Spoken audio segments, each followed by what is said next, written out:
What do you have in your life that somebody would trade places with you that you're going to have more gratitude toward? What are you grateful for? How much are you loving yourself these days? Who's annoying you? Are you taking notes? Are you leveling up? Are you loving yourself more? Thank you for tapping on the screen. Thank you for being here. Grateful for the 40th birthday. Word, Scorpio vibes. Happy birthday to you. So, I had a really inspiring call with a boss who she's gotten out of the abusive relationship, getting the divorce, being able to buy her dream home, raising kids, being a superhero, and being able to level up. And it inspired me. So I'm like, I need to get on live and I want to talk to you for you to love yourself more. That is my intention. I want for you to be more yourself. I want for you to be more yourself. We don't want for you to be like these other people, okay? Stop listening to people telling you what the trend is and following the trend, okay? You're the trend. You're in style now. We want to see more of you than we've ever seen before. And that's what I want to talk about. I want to talk about the fact that most people have a very difficult time with confrontation. What's my favorite animal? You. Thank you. So, if you're here to ask me what color the sky is and what my favorite animal is, we're not here for that. If you want to take notes, I got a link in my bio, buy a notebook or take notes, because we're here to have uncomfortable conversations until we're all the way comfortable with ourselves. Thank you. I love the evening energy because you do get people that do not agree with me, and I like to show you what we do with trolls. Thank you for loving yourself more. Okay, so if you have not been taking notes in your life and started to see that there are patterns that are existing, that are going on in your life, now is the time. If you are going through a experience right now where you are distancing yourself from other people, where other people are getting on your nerves, now is the time to see that things have a tendency to loop around back into our lives to teach us lessons. And there are lessons that we are learning right now.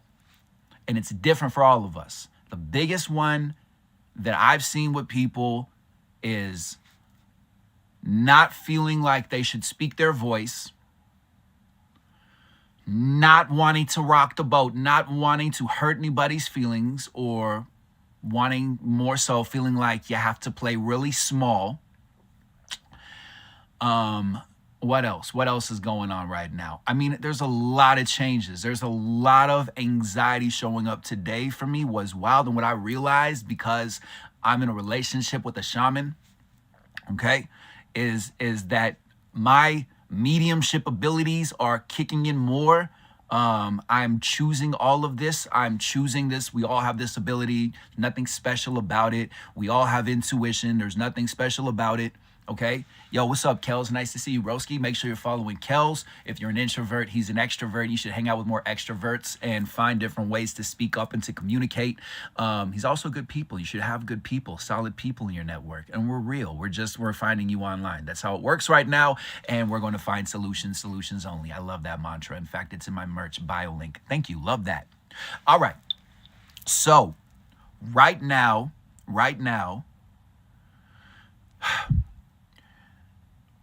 the change that I feel like for a lot of us, that is, in my opinion, wanted by all of us, but really needed. I don't like to use the word need. I don't like to be needy. However, I feel like to get to the next chapter right now, what is desired, what is required, what is going to take us to that place is really being able to define who we are, and being able to redefine and unlearn things that our parents, that our grandparents, that our family, that society has taught us. It's time to question your beliefs.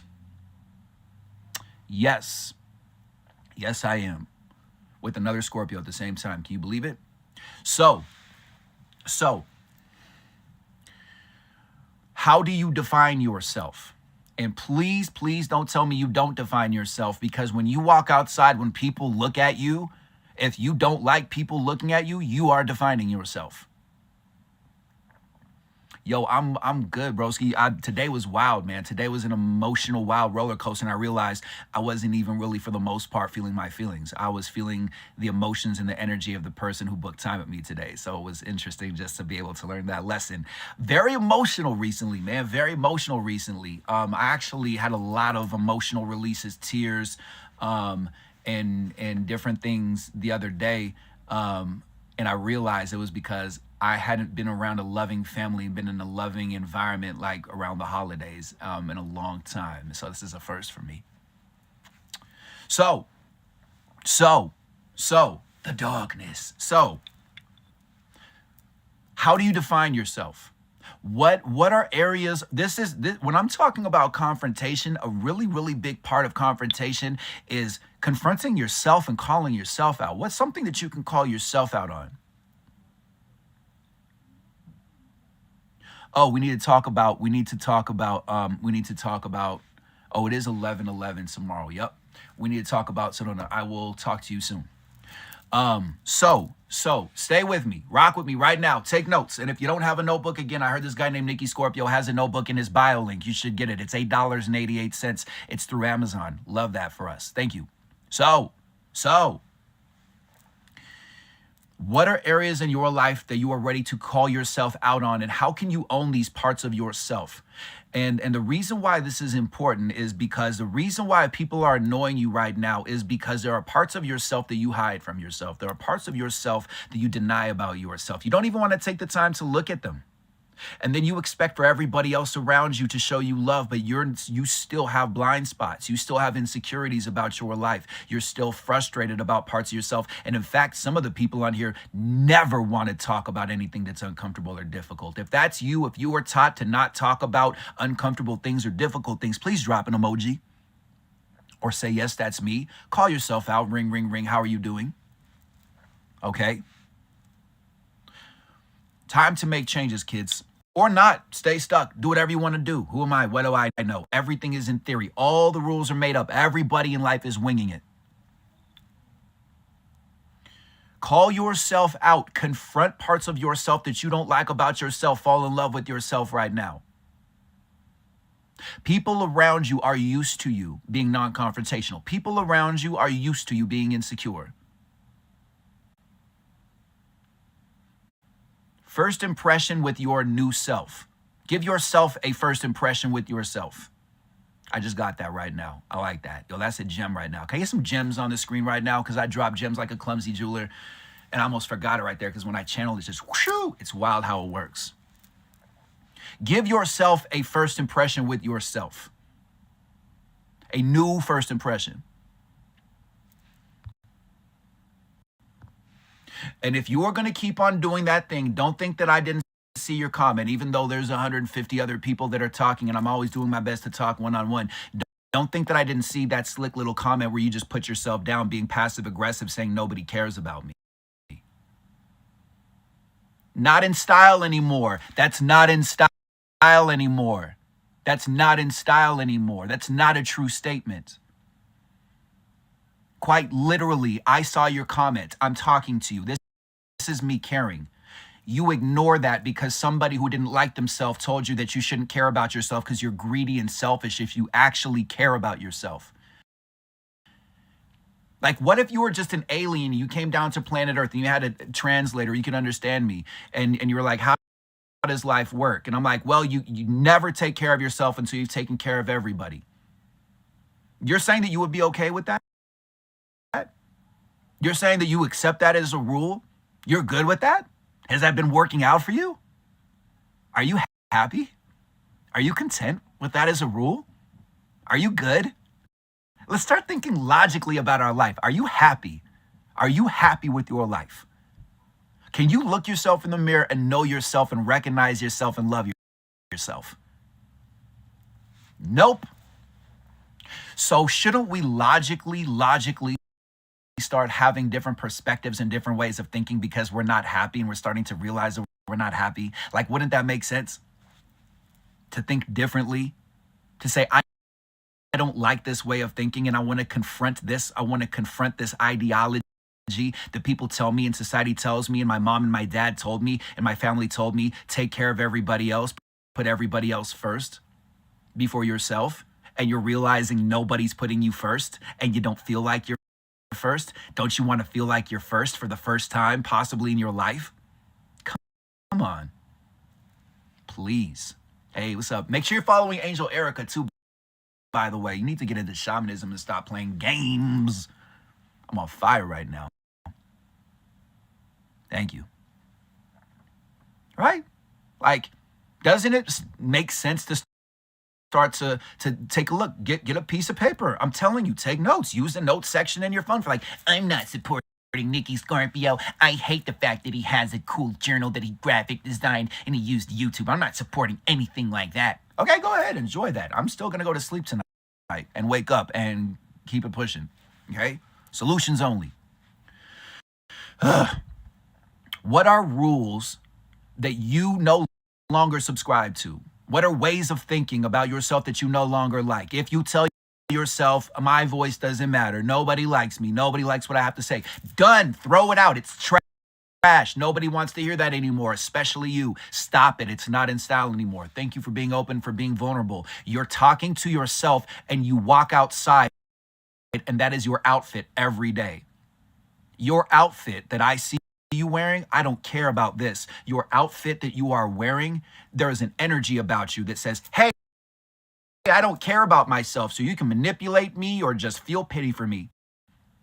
But don't ever do business with me. No, I don't want successful people around me. I just want victims around me. I love being a big fish or a medium fish in a tiny little pond. No, I don't ever want to grow unless somebody tells me that it's okay to grow. Is it okay to grow? Is it acceptable to be loved? Is it acceptable for me to speak up? I hope that I don't offend anybody. How's that working out? How's that rule working out? Right, instead of what else could go wrong, say what else could go right. It's not in style for you to be a victim anymore.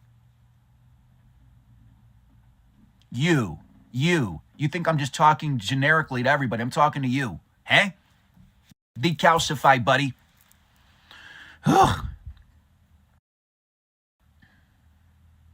Over the idea of time. Welcome to my world. Will somebody please tell me how old I am? Since we're talking about letting go of time and a Scorpio agrees with you all the way through and through and through and through and through. How old am I, please?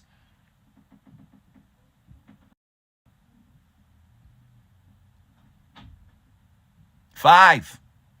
I'm 5. I'm 42. I'm 5. I'm 420 million trillion years old. I just moisturized. I'm 5. I'm 5. You can go be miserable and hate paying your bills and hate having a low bank account and hate your divorce and hate your life and hate your hair and hate your wrinkles and hate your skin and insult yourself and put yourself down and laugh after you put yourself down. Look at how unattractive I am. Ha ha ha ha ha. Look at the abuse that I experienced. Ha ha ha. You can enjoy all of that. I'm going to look at myself and love myself and stop putting myself down to get like temporary happiness from other people. I've got exhausted. I'm tired of being tired. I don't know about you, but if you're still putting yourself down, you have not been beaten down enough by life. And if you think that that's triggering, wait until you really hear your self-beliefs about yourself. Stop it.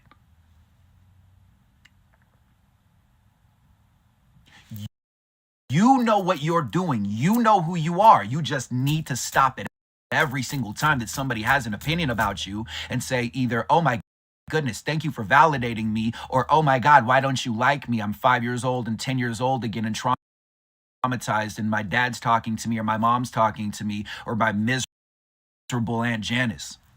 Can I get some Aunt Janice's on the board, please? I'm timeless. I don't have time to be miserable and to sit around and talk with my family members and tell people what I'm doing, and all that I get is judgment and insecurities and every single person telling me to change. You want to be happy. Happiness is a choice. If you're trying to be happy and you're unhappy, first what you need to do, step number 1, is acknowledge your sadness, acknowledge your depression, and stop trying to run from it. Earlier when I asked that question, when I said drop an emoji or say yes, If you don't like to talk about uncomfortable things, that's why you're being hustled. That's why you're unhappy, because you are constantly trying to be happy. And your body's like, we have other feelings that are going on. We have other feelings that are going on. We have other feelings that are going on. Why are you not feeling this feeling? I don't want to. My miserable mom and my miserable dad told me that I shouldn't feel them. No? No? It's weird, don't you think? You're taking advice from unhappy people, from a broken society, from broken families. We're like, most people are stressed out right now and don't know how to handle their actual feelings and their emotions. And they're acting like this isn't divine timing. Okay, sure, whatever. We're leveling up. We're moving forward. I'm good with people having opinions about me. And you can do the exact same thing. And stop telling yourself a story of it's easier for me because I look this way, or my voice is this way, or I'm a man, or whatever nonsense you're selling yourself, because my feelings and my insecurities and those times where I didn't want to be alive, and those times where I was being silent and where I wasn't speaking up in the abusive relationship was very, very real, and I did something about it. And I want to save you some time, because you're better than that. You are better than this other person who hates their life, who is like, haha, if I just keep on slowly insulting you and slowly beating you down and slowly attacking you and slowly breaking your character, eventually you'll completely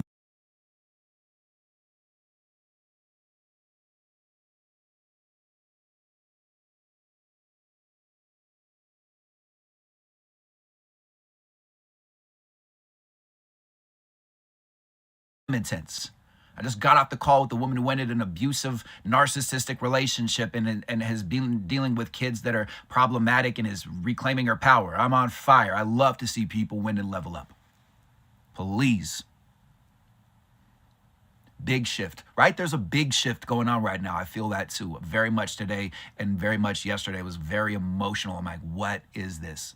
And I'm leaning into it and I'm moving forward. Don't take it personally. I want to pin this comment, and the reason why is because another thing that I talked about today with this powerhouse when I spoke with her, that I talked about how okay, that was weird. I talked to her about the power of being non-emotional.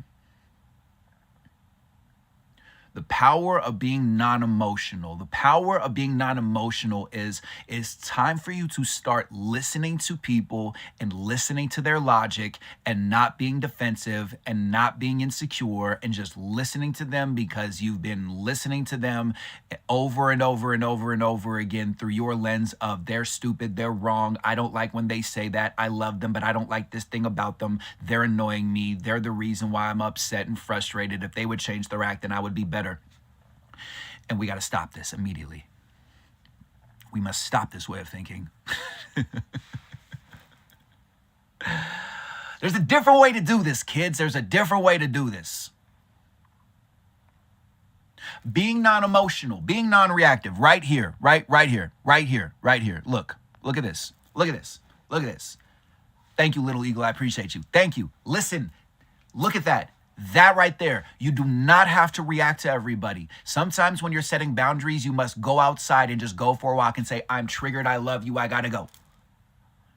Or it just doesn't make sense because you know your value and your worth, and somebody just called you stupid and dumb and pathetic and a loser and sinful and moronic and whatever. You're like, that's weird because I have one other person on planet Earth who loves me at least minimally, and I bet there's another person out there because guess what, family? Guess what, narcissistic relationship? There's 7.5 billion people out there on planet Earth.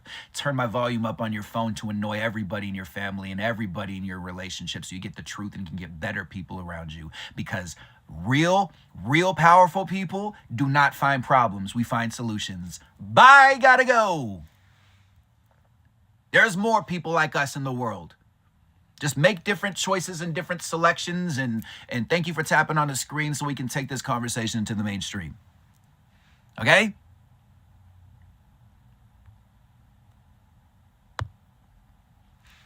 It's over. It's done with. We're not going to be victims anymore. What are thoughts? What are beliefs that are in your head and you don't want to have them anymore? Change them. Today, blank canvas. Move forward. New chapter. Have you felt that there's a new chapter going on? Have you felt like you need to completely and totally redefine yourself? Or you're like, I don't want to be defined as a victim anymore. I don't want to be defined as an addict anymore. I don't want to be defined as recovering. I don't want to be defined as poor. I don't want to be defined as old. I don't like these definitions. They don't work for me. Exhausting. Exhausting. You are allowing exhausting energy to get around you. What is your declaration to yourself? The first time you speak up, you're going to feel guilty. When you get out of the relationship, you're going to feel guilty. Like, it's going to happen. You're going to feel uncomfortable feelings pop up. Be okay with that. It's a temporary thing. It's temporary sadness, temporary madness, temporary frustration for a different way of thinking, for a different way of believing. It's fine if you feel guilty. It's fine if you feel shameful. It's powerful and it's healthy to take a look at that and to say, I don't want to feel this way anymore. What can I do to change this perspective? What's a new way of thinking? Be okay with being emotional, but just really process it before you respond and react to other people and you go out into that world. Catch yourself. Call yourself out. Call yourself out. Call yourself out. New reality, new perspective. I did it. You can do it. It was a moment of clarity where I said, I don't like how I feel. I do not want to feel this way anymore. What can I do?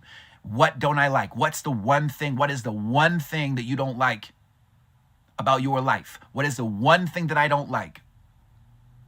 And it's not your weight. It's not your teeth. It's not your hair. It's not your physical appearance. You know what? You know what you really don't like? You know what you really don't like? You don't like that people have opinions. That's it. That's all there is to it. You're sad, so be sad. But you say that in a shameful way. So be sad, so cry. So what? Heal yourself. What's the pattern? Where does it come from? How old were you when that happened? Talk to her. Parent yourself. Parent yourself. If you were born in a different household, you would feel completely and totally different right now because you'd have a different perspective. So what you're feeling is an illusion because of that. If you were born in a different family, you believe differently in a higher power. You might not even believe in a higher power. Oh! But it's so real. It's so real. It's so real. Everything is so real. Make or break, life or death, love or hate.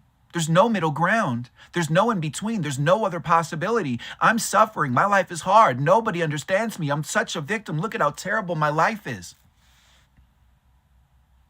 Every single person on this live stream, every single person on planet Earth has had difficulties and has had traumas.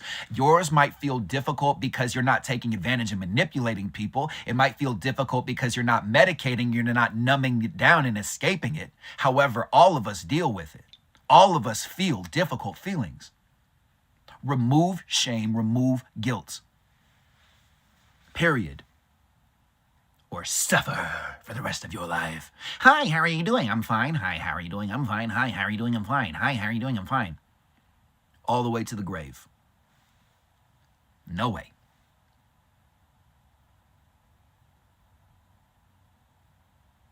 There you go. Love the comments. Thank you. So,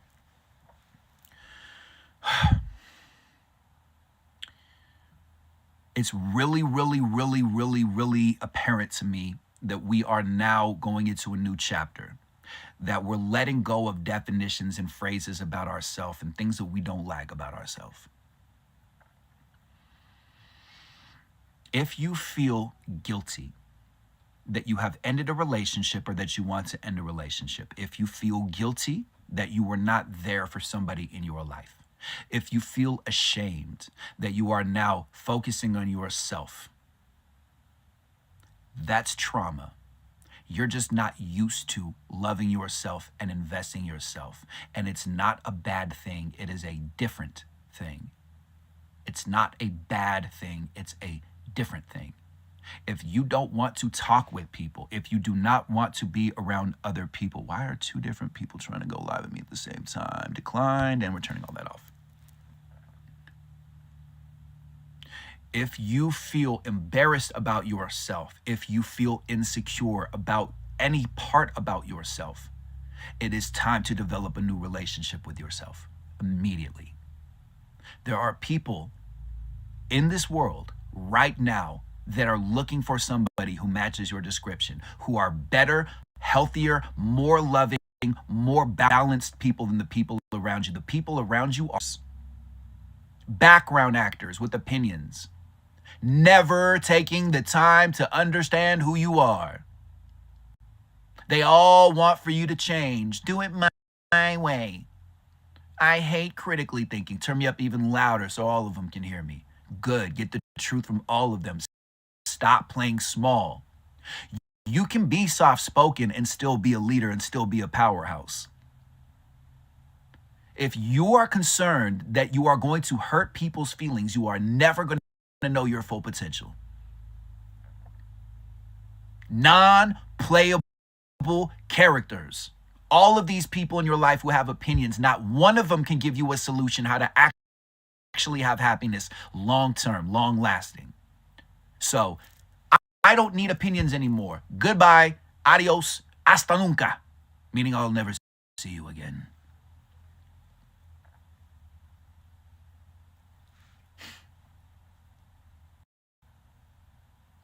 You can change it. You can change it. It's not that you're necessarily like, okay, I'm out of the relationship. Okay, goodbye forever. It's just actionable steps. Take a step. Take a baby step.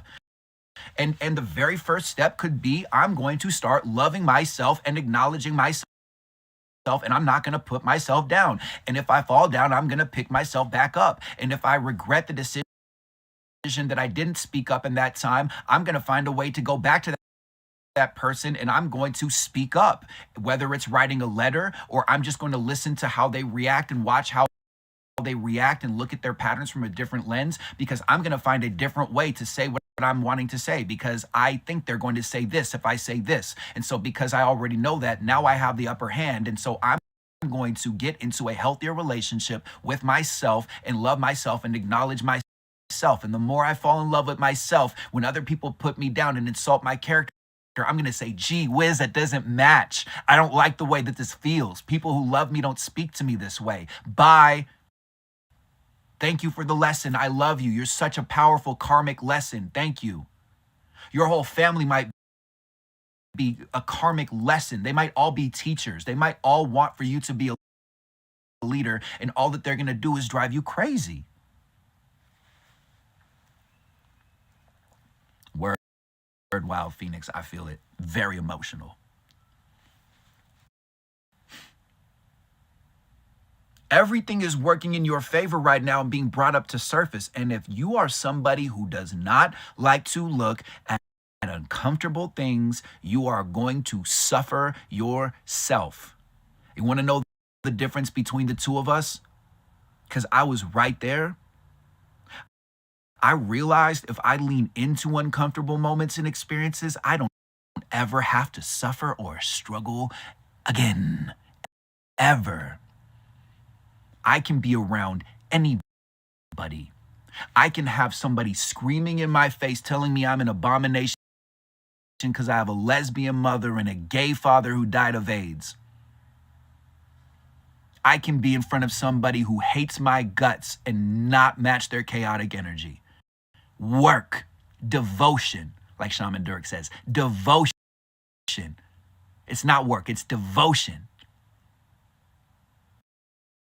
You can do the exact same thing. You will be amazed at who you are a year from now, 6 months from now, 3 months from now, 9 months from now. If you start changing today, if you start changing your perspective and saying, okay, he's talking to me and I'm tired of being tired. They're not going to change. They're not going to change. They're not going to change. They're not going to change. They're not going to change. They're not going to change. They don't want to. You're the problem. They're perfect. There's nothing wrong with any part of them. You're the problem. If you would change, they would be happy. Yeah, right.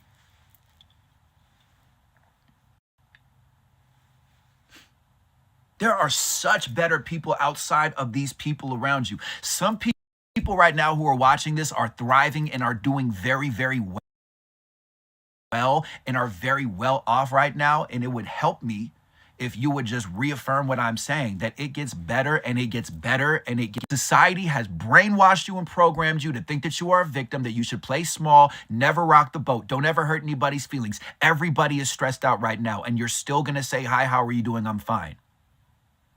You're really okay? You're really okay with that? Even though you're not okay? Even though your relationship isn't where you want to be, or you're tired of being single, or you're lonely, or you're one step away from losing your mind, and you're going to tell me that you're not going to speak up and stand up for yourself and tell the world who you are and roar and scream and cry and yell and honor your emotions, all of your emotions that are inside of you that are actually meant to be felt in motion. They're meant to move, and you're going to tell me, hi, how are you doing? I'm fine. Nonsense. You almost got me to swear because I'm so passionate about you, but we keep this for the family. Millions of people feel how you feel. We're just trained not to talk about it. Millions. Millions.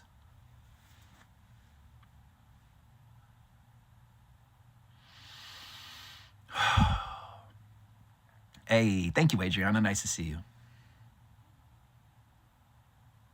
Connect with Jenny Ann, who's on here. She's a shaman. She's a medium. She's good. She sees blind spots, man. She's powerful. Get into ancient wisdom. Train to stay in our lane. Exactly. What actionable steps? Get a piece of paper. Because the reason why you're overwhelmed and getting anxiety from what I'm talking about is you're already seeing the final result in the 10,000 steps. That's where you mess up. That's where you play yourself. That's where you hustle yourself. What's the very, very first step? What is one step that you can do to love yourself more? One thing. It could just be getting a drink of water. It could be that when you look in the mirror, when you go to the bathroom, that you tell yourself, hey, people love you. You need to reintroduce yourself to yourself. Tell me the name of the person who told you the rules to your life. Tell me when somebody walked up to you and was like, hi, how are you doing? You look like you like to, for example, if you were a kid and you like to disassemble the remote control and break the technology at home, did you know that you're an engineer? No, because nobody ever taught you that. You had to do your own research. Maybe you don't even realize you're an engineer. That's one example. If you don't have a perfect Hollywood whatever smile, are you ashamed of that? I'm right there with you. I realized several days ago I need to love myself more and more and more and more and more and more and more. I'm like, oh my God, how many levels to self-love are there? Right? Drop an emoji if you understand what I'm saying. You're like, how much do I have to love myself? This is crazy. It's crazy. It's starting to feel a little selfish. Good, keep going. The good-hearted people need to match the energy of the other people, okay? We're going into the mainstream whether they like it or not. Mental health is now actually acceptable. What a concept. All it took was the entire world going through like the craziest thing. When's my birthday? October 30th. What's for suffer? Self-doubt. Oh, man. So what I'm talking about in these conversations that I'm having, this is emotional intelligence. Emotional intelligence is you can perceive what you are going through from a different angle. You can react differently to people. You can look at people who are narcissistic and abusive from a different lens, and you can speak in a different way. You can. It's very, very obtainable. It's actually simpler than you realize. It's just we're constantly told that everything has to be very intense and very big and very, like, you have to see it and you have to feel it and really feel it all the way. A lot of the concepts that have helped me change were very, very simple. I'm like, it can't be that simple. I spent over a decade learning about myself and inner child and shadow work and all this different stuff and shamanism and healing ceremonies. It can't be that simple. It is.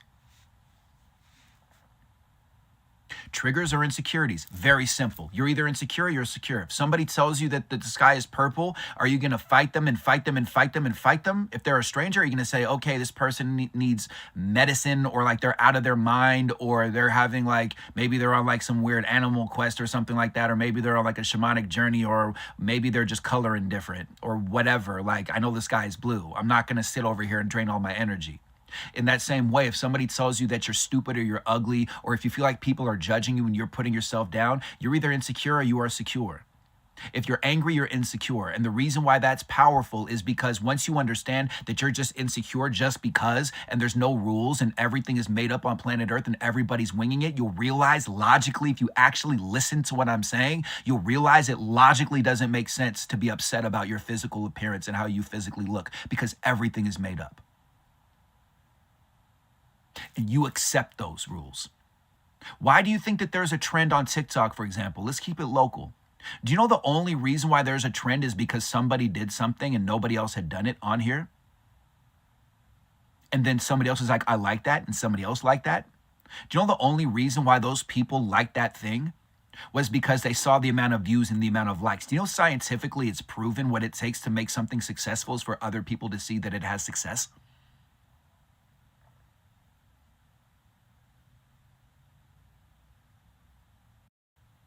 I'm talking to you. You put yourself down and you walk around and you don't like your appearance. You're silent about it though, so you think you're fooling us, but you're not. You're not fooling us. That's why you don't get the relationships you want. That's why you don't get the raises and promotions you want. That's why you get around the people that you get around. That's why you keep on saying, I'm a victim. Life is hard. Nobody understands me. Everybody takes advantage of me. Because you're choosing to play in this game where you're miserable and you're doing absolutely.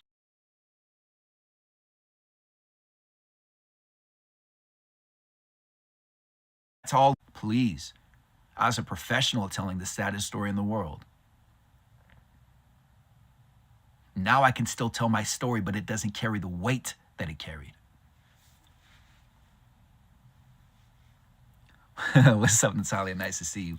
Scorpio's on fire right now. I was very in a very different place earlier today. I'm so grateful for my community. I'm grateful for my relationship. I'm grateful that I just know that everything is made up. Everything is made up. Everything is made up.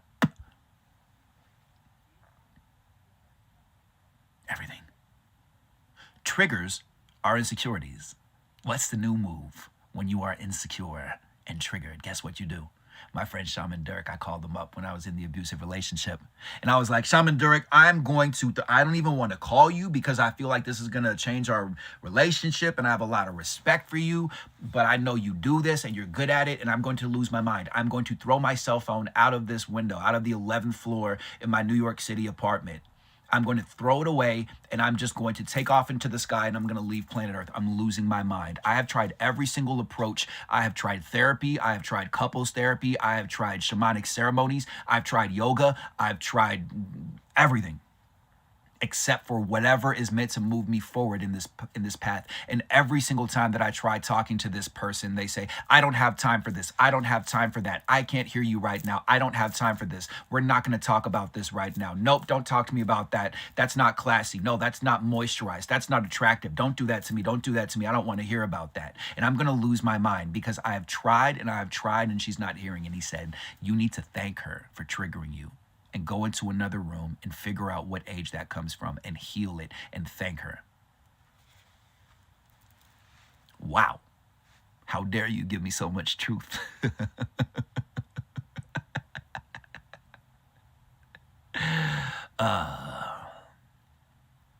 Exhausting. Right? It's different. If you hold yourself accountable, if you take responsibility for the feelings that you're feeling, nobody can take away your power ever again. Oh, you missed that. You're not even taking notes. You completely and totally missed that. You think that doesn't apply to you. If you take responsibility for every single mood, every single feeling that you feel, meaning nobody else is responsible for your sadness, your pain, your misery, your suffering, your struggling, these negative connotations, these negative emotions, these illusions. Nobody can ever hurt your feelings ever again. How about that? It's easy. It's easy. By the way, thank you for the advertisement for God. Thank you so much. If you want to advertise on my page, my rates are very affordable. Just make sure next time that you're gonna do that, just message me before. Thank you. Nice advertisement for God. We've heard about him. He loves everybody unconditionally. Love that, especially the gays. Do you get what I'm saying? Emotional intelligence is being able to look at what you're going through and say, I don't want to do it this way anymore. What's another way? It's very simple.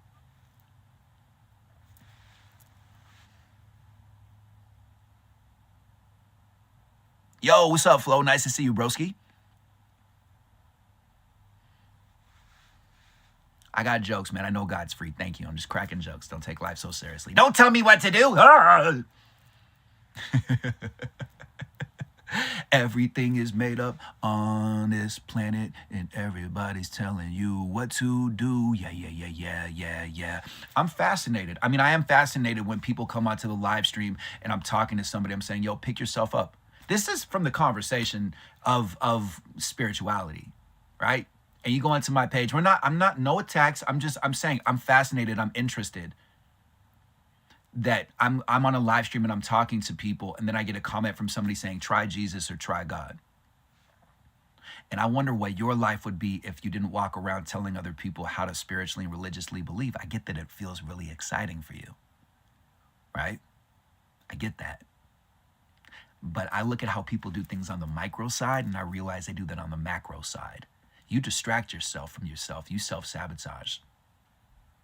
You want for everybody else to be happy so you don't have to think about how you feel. You want to focus on other people. That's commendable. It's nice. However, it's time for you to focus on yourself. You don't need to convert me. I've seen the light. God's closer to me than the air that I breathe. So is Goddess. And if you think Goddess is weird, wait till you realize that they ripped her out of the original Bible. Oof, awkward. Wait till you realize that homophobia is just one big misinterpretation. And there's no such thing as abortion. That soul just wasn't ready to come down to planet Earth. And just like that, women have no more shame. Phew.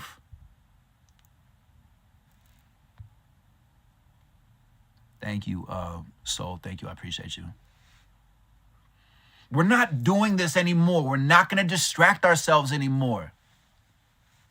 If you're giving away 40% of your battery, 20% of your battery, 80% of your battery to one person or to one thought or to one ideology that is not giving you joy and power and peace and prosperity, you are wasting your time. And if you actually focused on loving yourself more and acknowledging yourself more and slowing down and realizing your mind is controlling you, your mind is controlling you, and your mind is running with rancid, morbid, terrible, stale, mildewed thoughts that are out of style. You are outdated.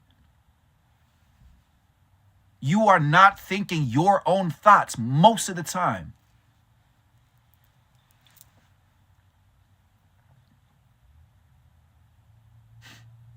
We are champions at distracting ourselves and self-sabotaging as humans. And I'm not going to do that anymore. I'm not going to do that anymore. I'm not going to beat myself up anymore. I feel stress. I feel anxiety. I feel what you feel. I have a different relationship with it. I feel it all the way through. I invite it over to dinner. I have a talk with it. I have a conversation with it. And I'm like, hey, you want to spend the night? Cool. Yeah, absolutely. And I lean into the uncomfortable energy so I don't ever have to feel uncomfortable ever again. So if you're somebody that doesn't like the unattractive stuff, you better look at your insecurities like it's a supermodel. You better look at your fear like it is your future relationship and fall all the way in love with it so nobody can do that to you, so nobody can manipulate you. You. Stop putting yourself down. Stop putting down your age. Stop looking at your life and thinking you are a failure. It's fine if you're alone right now. You're not alone. You know, you have access to ancestors and help and God and angels and all that different stuff, whatever you believe, closer to you than the air that you breathe. All you got to do is ask for help. You know that powerful people ask for help. So if you think that it's a weakness to ask for help, you're hustling yourself. Nothing is hard. Everything is challenging. Challenge accept.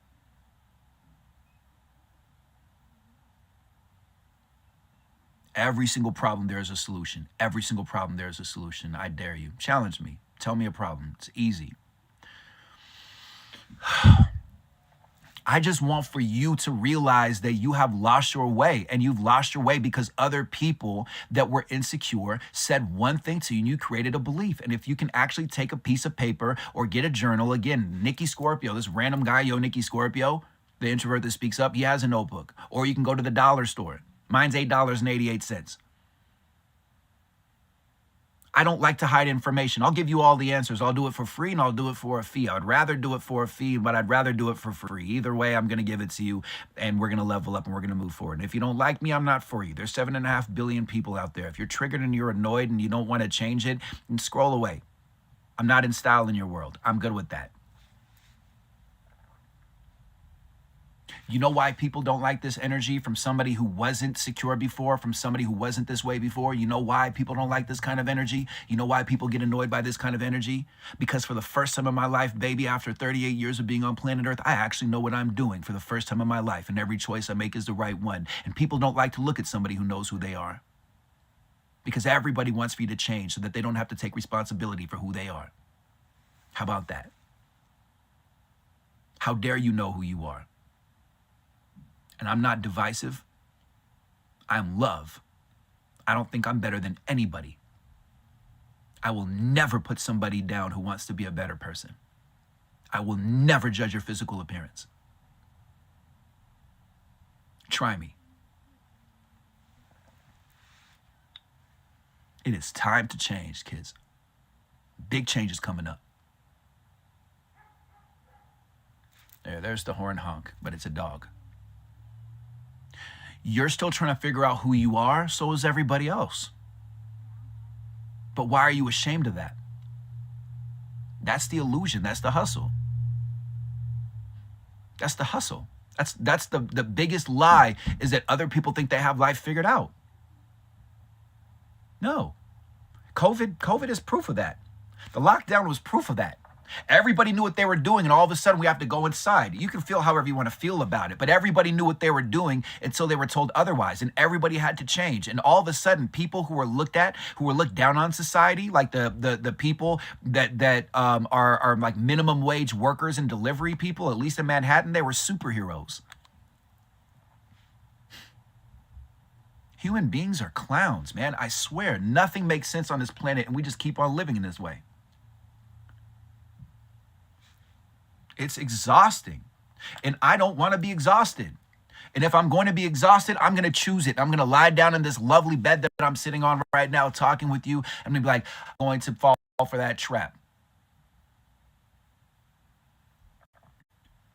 We are meant to slow down in the fall and winter times. We are meant to hibernate. We are meant to move slower. We are not meant to burn ourselves out. What's up, Contagious? Thank you. Thank you, everybody, for the love. Thank you for the double taps. By the way, tapping on the screen is something that you can do that can actually bring in more people into this family. So thank you. I appreciate you. If you just met me, my name is Nikki Scorpio. I am the introvert that speaks up. I know it's crazy, right, that I'm an introvert. Could you believe that? You think that I don't know what I'm talking about. Trust me. You might just have trauma and PTSD and be lost. And I might actually love you more than you love yourself. You might want to question that. I've done many different things spiritually and holistically. I've done ceremonies, I've done therapy, I've done the journeys, I've gone on the quests, okay? I'm not the smartest person in this room. I feel like where I thrive, where I shine is my perspective. Because I was in an abusive relationship for 10 years and did not want to be in an abusive relationship, and I realized every single step of the way that I was choosing to react to her arguments and her toxic conversations and her toxic energy and her family's pre-programmed, whatever, manipulative, narcissistic, don't ever show your emotions kind of ideologies of life. And I was falling for it over and over again. I exhausted myself for 10 years, so you don't have to. You are better than that. You are better than being in a relationship with somebody who refuses to change. You might actually be a leader, and they're training you for your powerful position that you're going to. Do I believe in the divine feminine and divine masculine? There's a lot of different theories about that. I believe it's divine feminine's time. I do believe in them. There's different theories as to how they occur. Some people say that we have both. Some people are like, no, that's stupid. I think we have both. I like the theory that the feminine is on the left side, the masculine is on the right side. I'm fascinated when I got all my tattoos. All of them are on the masculine side. It's fascinating for me. I believe it's divine feminine's time. So thank goodness I was raised by lesbians. Could you imagine me thinking that there's such a thing as an alpha male, even though there's no such thing in the animal kingdom as an alpha male? Could you imagine me needing validation? Oh, I'm sorry. Not sorry. Are you triggered? But, I'm an alpha male. I'm the leader of the pack. Vroom, vroom. Great. Now go into your room and show daddy, draw a picture and show daddy what you're talking about, because there's no such thing. Fantastic. Thanks for playing Planet Earth. Welcome to the illusion.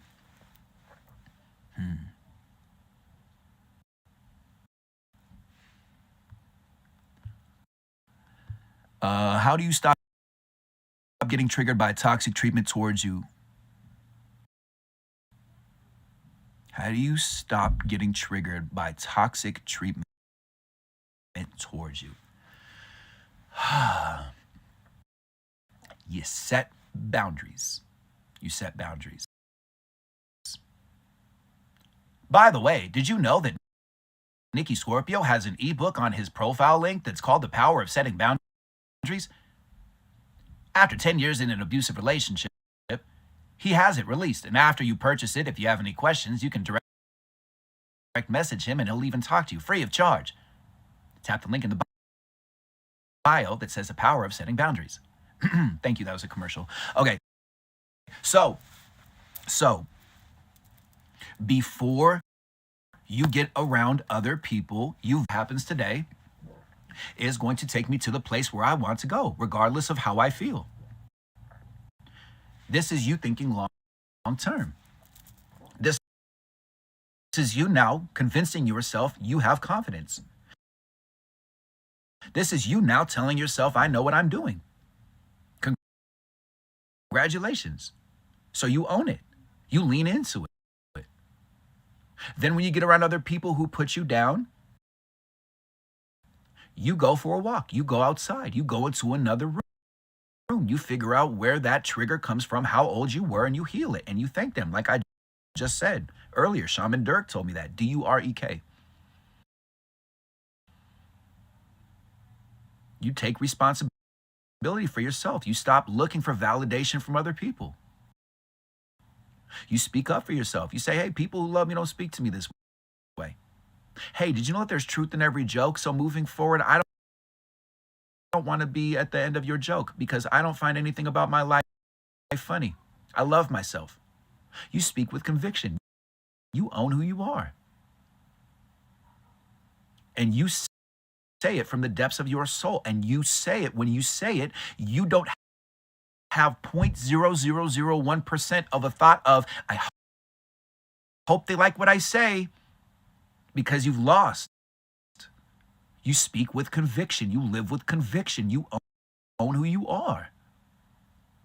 You thank those toxic people because they're teaching you and training you for you to get your level up and to get around better people. So you have more gratitude for yourself and you start to tell people, I love who I am. You can speak to yourself however you want to. I'm not spoken to this way. And if you think they're going to hit you and they're going to hurt you, then move out. And if you think that you can't, there's shelters and there's homes and there's cars and there's different things that you can do. And if you don't want to do that, then you're playing yourself, because the universe is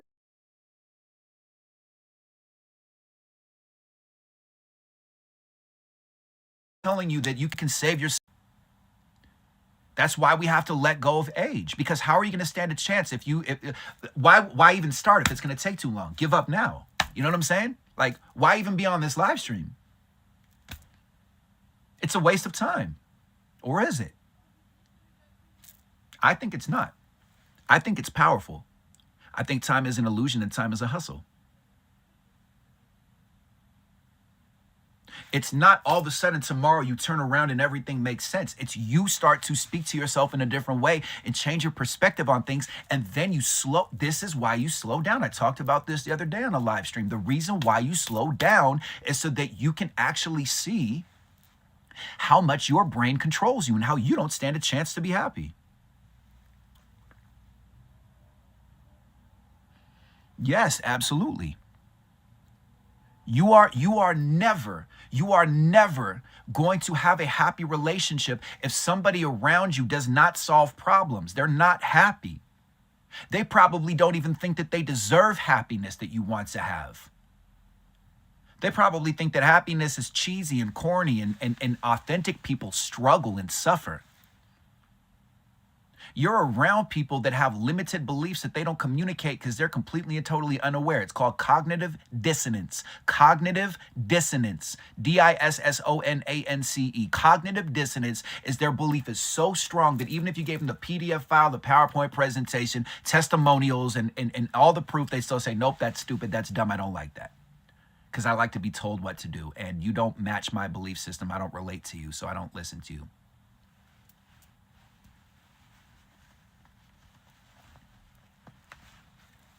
This journey took me about a decade.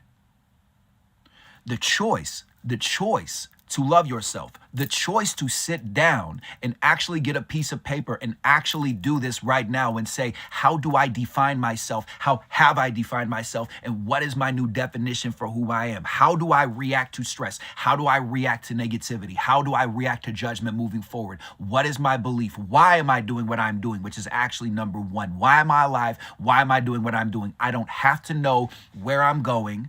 What's something that you would do for free? Find a way to make money doing it. Boom, you can get a cool job just like doing like that, just like what I'm doing. This is not rocket science. Anybody can do what I'm doing. And I tell you every single step of the way, everything that I share is open source. I should be like these other cornballs and charge thousands and thousands and thousands of dollars. But I remember poverty, and I remember not wanting to be alive. And I remember feeling like I had to just smile when I wasn't feeling happy inside. These other cornballs, they lie to you. This society, they lie to you. They hustle you. They have you think you have to stay 21 years old forever. And after that, you're done. You're finished. You're never going to make it. You're never going to last. You should quit doing anything artistic or creative at all. You should just sit down and suffer and barely get by. And don't tell anybody how you're feeling, even though the metaphysical reason why you have cancer, why you have heart failure, why you have all these different things, blood clots, irritable bowel syndrome, all these different things is all from beliefs. And if you think that I'm crazy, guess what? Takes one to know one, because hi, how are you doing? I'm fine. And there's medical science and proof and documented research that they have shown you can heal yourself, and that sound frequencies actually do harm and heal at the same time. And your sound that you are speaking to yourself inside of your body of water is healing you or it is harming you. Nobody else is doing it. You're doing it. You're doing it. You're doing it. Or you can say it's their fault and you can be a victim. However, if you really take a look at it, you're choosing it, you're allowing it. And if you don't like that, you're codependent, you're abandoned, that's fine. There's hope. That's what's up, Bumblebee. Congratulations on that. Love that. Thank you. Moving forward. Yo, a lot of people in this family are leveling up, and that makes me happy. Like, I was talking with Jen about this yesterday, and it's like, yo, like, there's a lot of names that I don't recognize. And she's like, yeah, well, they got jobs now. And I was thinking about that. I was like, yeah, there are a lot of people that were rocking with me from the beginning that are now working and leveling up. And I love to see that.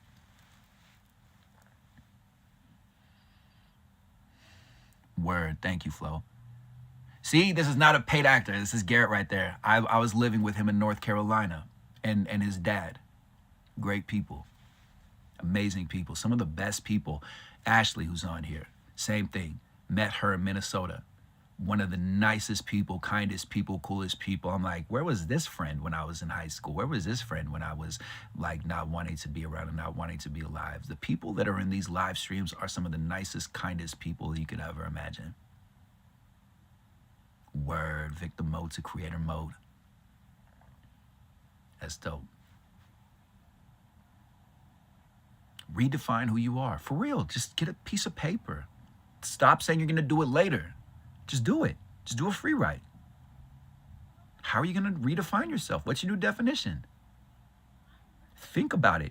Or if you don't want to do that, if that's cheesy for you, take that with you if you're driving, or if you take the subway or the bus, or you walk, or you're at home. When you have what I call a blank canvas moment, when there's nothing going on, and say, I want to define myself. Hey, what's up, Scotty? Nice to see you. Nice to see you. That's what's up, Social Butterfly. Thank you. I love you. I appreciate you. Everybody make sure you're following Social Butterfly. She's very kind. She's very sweet. I met her and her daughter. Nicest people. Yo, nicest people. Where are these people? Why are they not around me? Where are these people?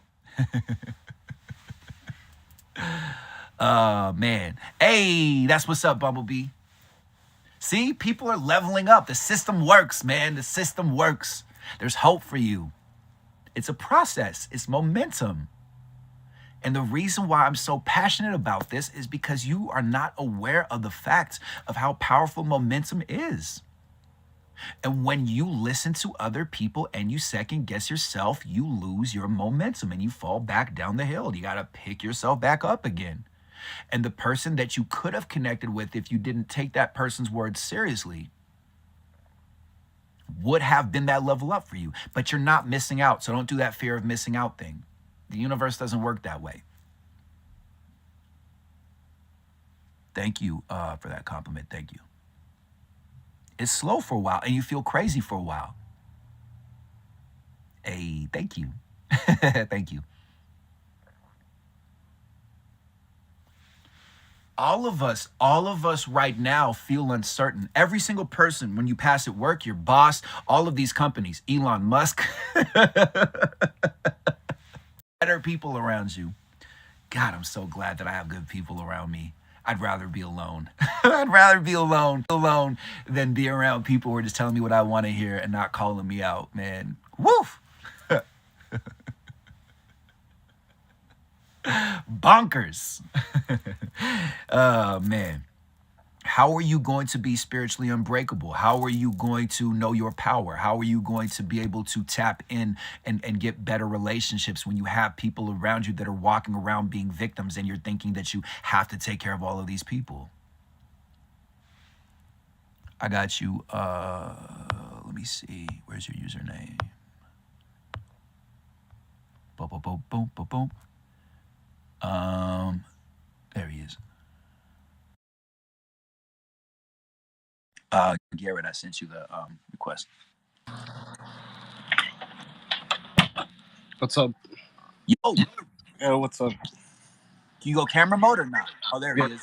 yeah, there. Hold on 1 second. Let me grab my light here so y'all can see me. Got you. So I just want to introduce everybody. So Flo, aka Garrett, is somebody who at the beginning of my live streams was like not like one of the first people, but definitely like, yeah, I'll say he's one of the first people to book time with me, and we connected and had an amazing, powerful connection. And he's become family to me. Also become a best friend to me. And also graciously allowed me to stay in his home in North Carolina. And it was supposed to be for a couple days. Apparently, life is what happens when you're busy making plans. And he's powerful. He's into Reiki. He's also an introvert like me, and he's good people. So what's up, broski?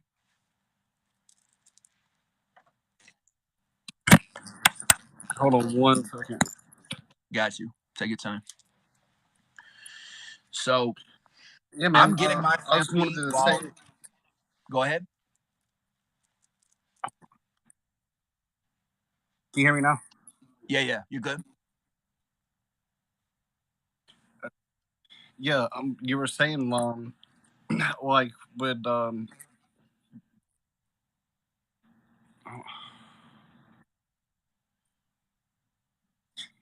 you were saying about people, slowing down, and if something wasn't meant for you, it wasn't meant for you. It's like I went to like when you were here, I got that job at the lawyer's office. Then I lost it, and then I was out of work for a whole month, and I applied for all these different jobs, and they weren't coming. And Stressful, then right? finally, Crazy. You're like, oh my God, I'm gonna lose my mind.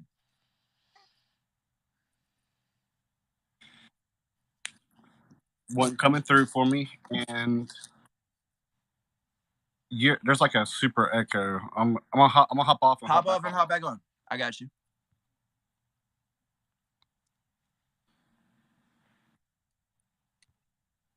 Here, let me how do I there we go. All right. Request Garrett go live with me. This is one of the reasons why I created content, because I wanted family, I wanted friends. And I'm telling you, Garrett, good people. And somebody said we look alike. We do look alike. And there's more to the story at another time. Okay. All right. Anything to forgive. All right, is that better? Can Okay. you hear me okay? Yeah, I can hear you fine now. It's not echoing Got anymore. you. That's there needs to be like a universal hand sign language when you're on the phone or something and there's an echo, because it's the worst and you're trying to talk, but then you hear yourself echoing, and it's like the weirdest experience. Yeah, that's what was happening. So I was saying, like, when you were saying about people slowing down and stuff like that, is like really slow down, because I was so anxious to get a job that I was just taking any job, and I did that at this gas station.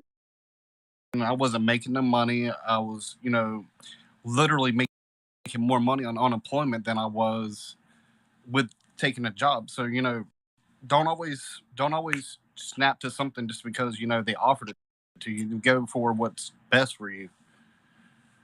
Right. And that's more context, like today's theme, for example, slowing down and taking notes, slowing down and being able to say, like, what's my definition? How am I defining myself? How am I living? That it's like people don't realize that they have options and that there's different choices that they can have. Like people will, for example, will call up a phone company if the phone bill is off, and if they get told that there's nothing that that company can do, there are people that will just say, okay, oh well. Whereas for me, I'm like, nope, I know my worth and my value. So what you're describing, what you're talking about is a value system.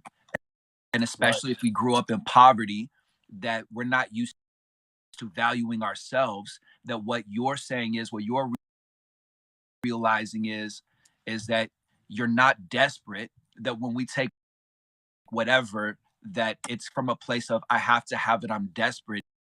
In my opinion, desperation can be dangerous. It can take a bad Exactly. place, right?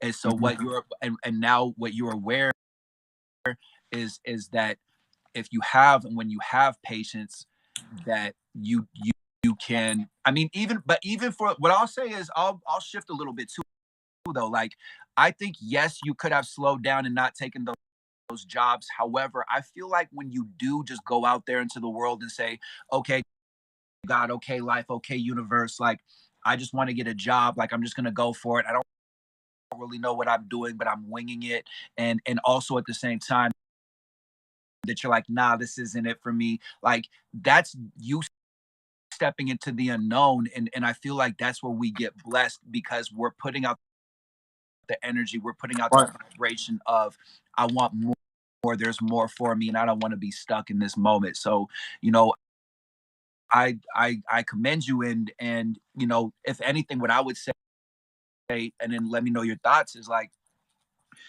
take that understanding, and then just keep amplifying. And what I mean by amplifying is saying, okay, because I was uncertain and I got a job, I'm now seeing that I'm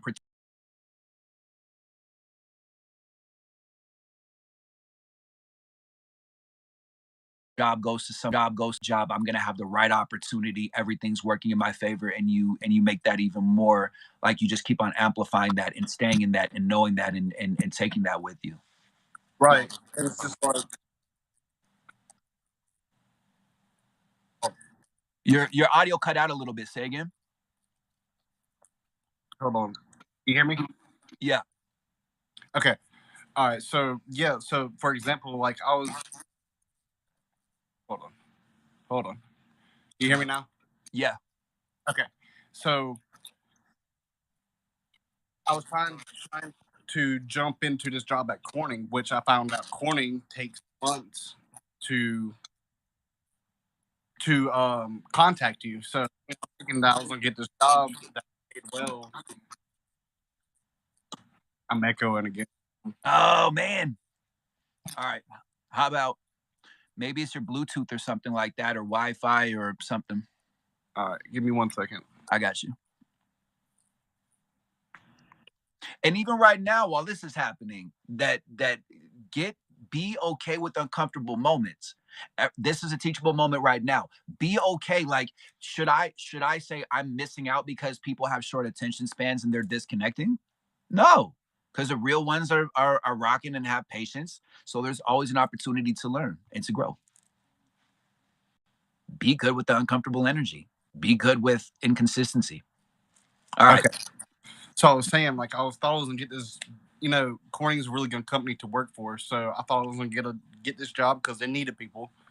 And turns out, like, I found someone else who I actually applied for Corning, and it took them like, I don't know, 3 or 4 months to get back with them about it. So I was disappointed there because I found out that it takes months to get hired on there. So and then I was like, at that point I was frustrated because I needed a job better than what I had, and just trusting in myself, believing in myself. That job came. I got a job making more money than I ever have. So I mean, Amazing. and it's not exactly what I wanted, but I'm still making more money than I ever have, and I'm good at what I do, which is Right. I cook. But like I said, I'm. I mean, I can afford to do things now versus when, like when you were here, I couldn't really do anything. Right. Right. And also like I told you before, bro, like I had like the job that I had before I was doing this. Um, well, there was two jobs. I was a brand ambassador that was part-time. That was cool. Mhm. But the job that was really fueling me and funding me and paying my bills was working as a bathroom attendant. And it was really, really weird to go into that job. And it felt really, really like just I felt very, very judged by everybody around me, and very much initially was like, I can't believe I have to do a job like this. As Right. educated as I am, as intelligent as I am, considering the fact that when I was living in Los Angeles, I was coaching and working with people behind the scenes, more so from a space of people would invite me into meetings and tell me to read the people around them and see what I could pick up on and patterns and stuff like that. But I was doing this and I was hanging out with successful people and cool spiritual people and millionaires and billionaires. And now I'm working as a bathroom attendant. Every part of me was like, I can't believe I'm going backward. And then that's where I caught myself and I said, stop that. We're not doing that anymore. Yeah, exactly. Because you won't go backwards. You're actually leveling up soon, and that's another thing that everybody else can take in is when you think you're backward, you think you're backtracking. You're not. There's no backtracking. You're always leveling up. There's no backtracking. The thing is though, at the same time, like that it's being able to, like, I talked about this yesterday and I felt like it was very profound when I had the awareness that people don't want to slow down because we've been programmed to always go and to always hustle. It's like, I can't slow down. I have to pay my bills. I can't slow down. I have to Exactly. eat I'm food. I can't slow down. I have to have a I'm right roof here. over my head. I was before I met you, dude. I was the same way. For you witnessed it yourself when you were here in North Carolina. I was like, Right. let's go, go, go, go. Well, I got to make money. And when you saw it for yourself in front of your own eyes. When I slowed down, I was doing better. Right. So And you really, really, when he says slow down, like legit, slow down, just slow down. It's easy as that. what I realized recently is that slowing down, like, especially if you're frustrated by your current position and your current situation, Right. slowing down has you actually listen to yourself saying stuff like that. And you're like, why am I just spewing out negative sentences? And why? And again, for me, it's like out of a place of curiosity, which I feel like is my main ingredient, is like, why am I accepting that? Why do Right. I accept that first negative thought that pops up into my head that says like you should be doing more? Like what Mhm. like I don't have any other options. And when I realize this, I'm like, that's so it's wild how simple it is and how crazy it is that we just have thoughts and we're like, there's no other option. I'm just gonna take this one because this is familiar, because stress and anxiety is familiar to me. But like Right. what Garrett is talking about, what I'm talking about is this is what when people value themselves, when you value yourself, you realize that you have options. Even if your family tells you you shouldn't do that, you should be afraid. You're meant to be more successful than the people who created you. And so therefore you're going to think differently than them. So stop listening to other people and start Exactly. trusting yourself and Exactly. be okay with the mistakes. Like my dad's a prime example. Is like, oh, you should do this, oh, you should do that, and just like, me and Nikki are working on things with a nonprofit together, and we have our own business together, and dad, my dad was sitting there like, oh, you should do this and you should do that. I'm like, but that's not what we're trying to do. Like, this is it's not matching. Right. You know, you just got to take other people's opinions when they're trying to tell you about your own stuff. Like my dad, like he's just bored basically, but like this is my thing. Like let me do my thing, and if I need your help, I'll ask you. But Right. like you're always gonna have those people. Like mine was my dad, for example, but it could be your projecting at you. So Right. And and this is the thing that most people don't realize, because again, it's just autopilot, that when your dad comes from that place, that's his way of just saying like, I just want to make sure that you're good yeah, as life moves forward, and as we continue to grow. Like, I want for you to be, because again, older generations, it was about the economy was bad and you have to just get a job, just get a job, just work, just work, just work, right, just work, just work. Right. And on top of that, there wasn't time to talk about mental health and to talk about trauma and to talk about all these different conversations. And on top of that, you were supposed to be accepted by society, that like your family name and your reputation meant a lot more, years and years ago.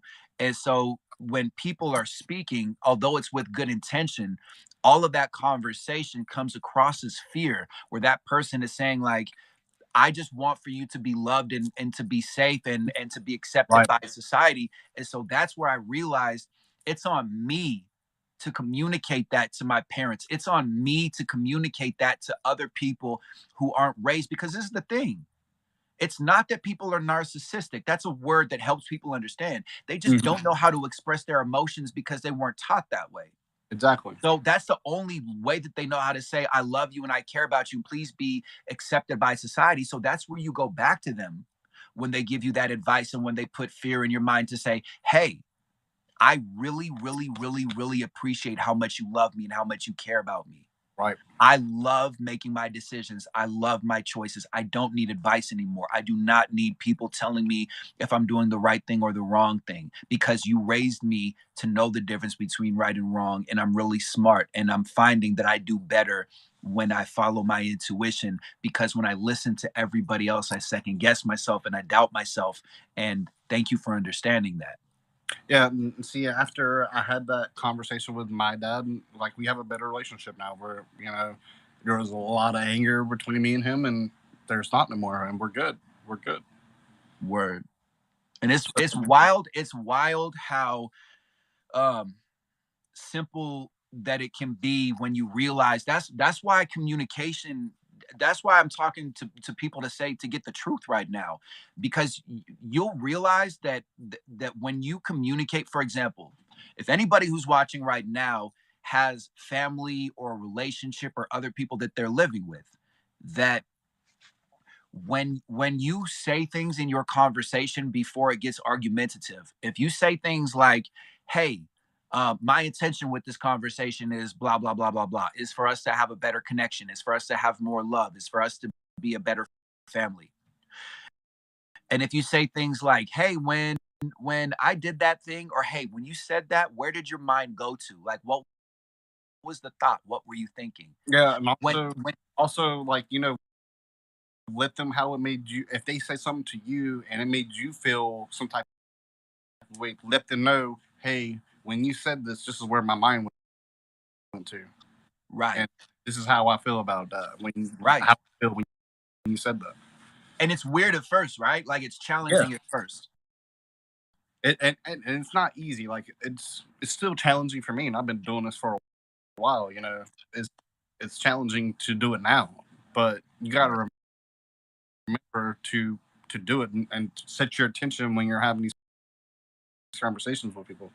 Right, exactly. And another one like Bumblebee said that I've said before, that people who are on here have heard me say before, that when you look at the argument as the two of you, or whatever, how many people are involved versus the problem, Mm-hmm. right? Because it's a logical thing, that it's like you care about this person in some way, shape, or form, because you're spending time with them. Because if you didn't care Right. about them, you wouldn't be spending time with them or actually making the effort, right?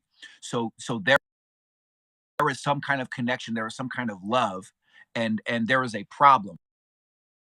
The problem is the misunderstanding. when Right. when you when you see it that way, instead of you hurt me before and I know how you've acted before, and so therefore this is how you are always going to react. Right. And see, I still deal with that now. Like even like you know, emotional intelligence. You have to apply it, and you just have to keep going and going and going, and trying to get out of your old habits. Because like I have a habit because I'm still stuck in like even though that I practice emotional intelligence, I'm still like I forget to say, hey, this is my intention on this conversation sometimes. Right, Like right, because it's a practice. And what I realized too is that in the spiritual awakening, on the journey of self discovery, the reason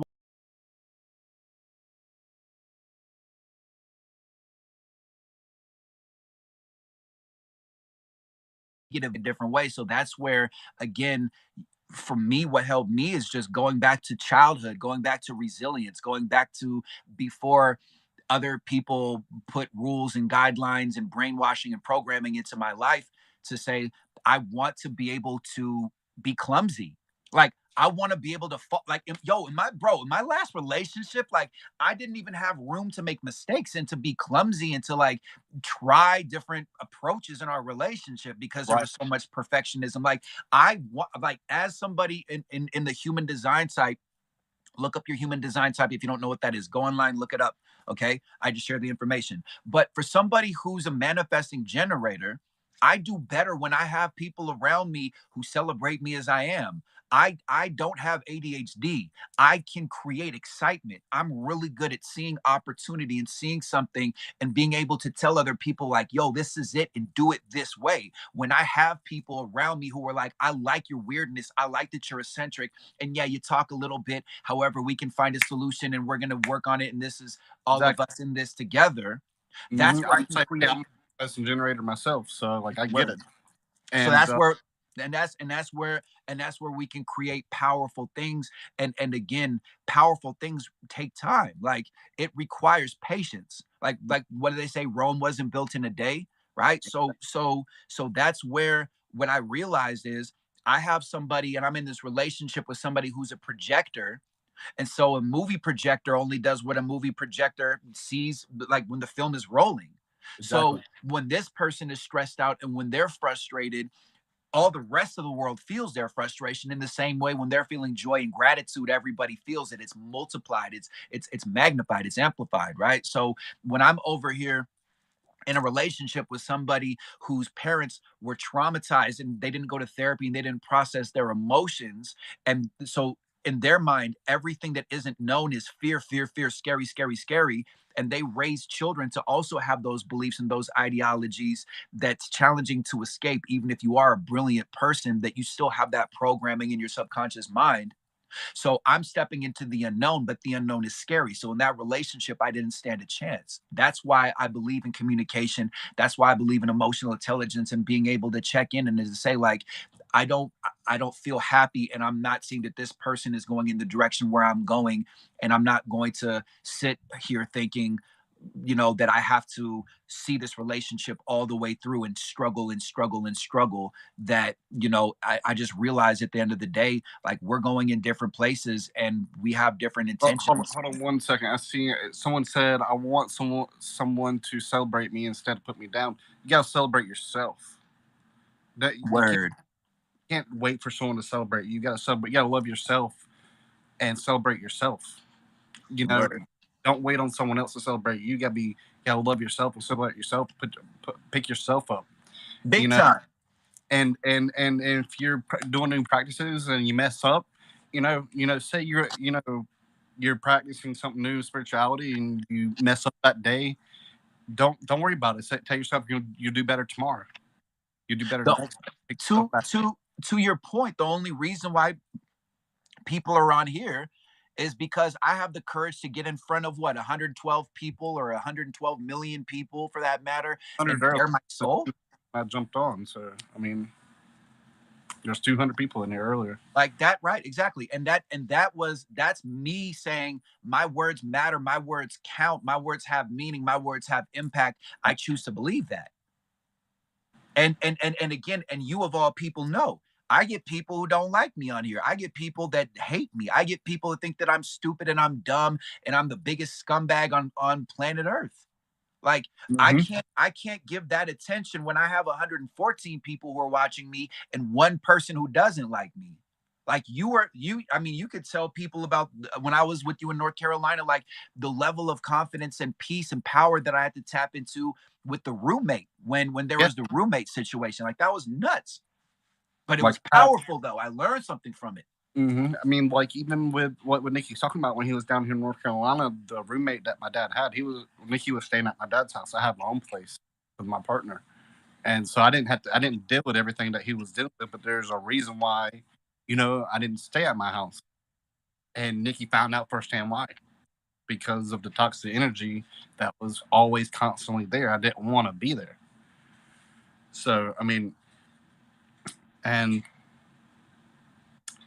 and I didn't realize it really the reason why I didn't want to be at my house until Nikki came, and he's like, pointed this out to me that it's your roommate, has all this negative energy, and it was constant. It was like there wasn't good days for him. It was constantly negative energy all day long, and you know, I give kudos to Nikki for being able to push through that. I mean, that was intense. While that was happening, and then the whole thing with they who are not to be named, who will Yeah. remain nameless, Hmm. that when I left New York, like many other people that are on TikTok and are all around the world, people are packing up and they're leaving and they don't know where they're going, but they know that they're going to get there. I had a conversation with somebody that I normally wouldn't have had a conversation with, and I was told that I needed to go on this journey and learn a lesson with this person, that it was the exact same lesson with the roommate, with what Garrett's talking about. Every single step of the way was a headache. Every single step of the way was a disaster. Every single step of the way was a pathological lie, was an indiscrepancy, inconsistency, miscommunication. Whoops, I forgot to mention I want to go on a road trip with you, but I don't even have $20 for gasoline. Whoops. And for me, while all of that happening, I remember you sitting with me very, very, very vividly, where you were like, how are you not losing your mind right now? Like, how are you able to keep cool like this? Like, how are you able to keep calm? And my response to you was, because that's all that this person knows. And that's all that is familiar to this person. So every single person I was introducing them to, they were burning the bridge, they were complaining, they were pessimistic, they were judgmental, like every single step of the way. They don't know that level of success. They don't know what to do around those kind of people because they haven't been around those kind of people and they haven't been doing the work. It's non-emotional. It's not a comparison. It's just they're at a different place. And so the lesson that I learned from that person was the power of saying no and knowing that I'm a good person. And that was very, very, very conflicting for me to look at this person who had good intention, who had the same intention as me with slight differences, and that I had to part One thing, ways and guys, when accept. you're in the business with people, make sure that they like money. Because if they tell you that they don't like money, you're not going to make any money with them. So, Or if you are somebody who says money is evil, that yeah, you that's that I can, like, when that person said that, when they said I hate money, but I'm working on it, I said, okay. And I told them, I said, I am now going to show you every single step of the way, every single time where you are proving that you hate money. right.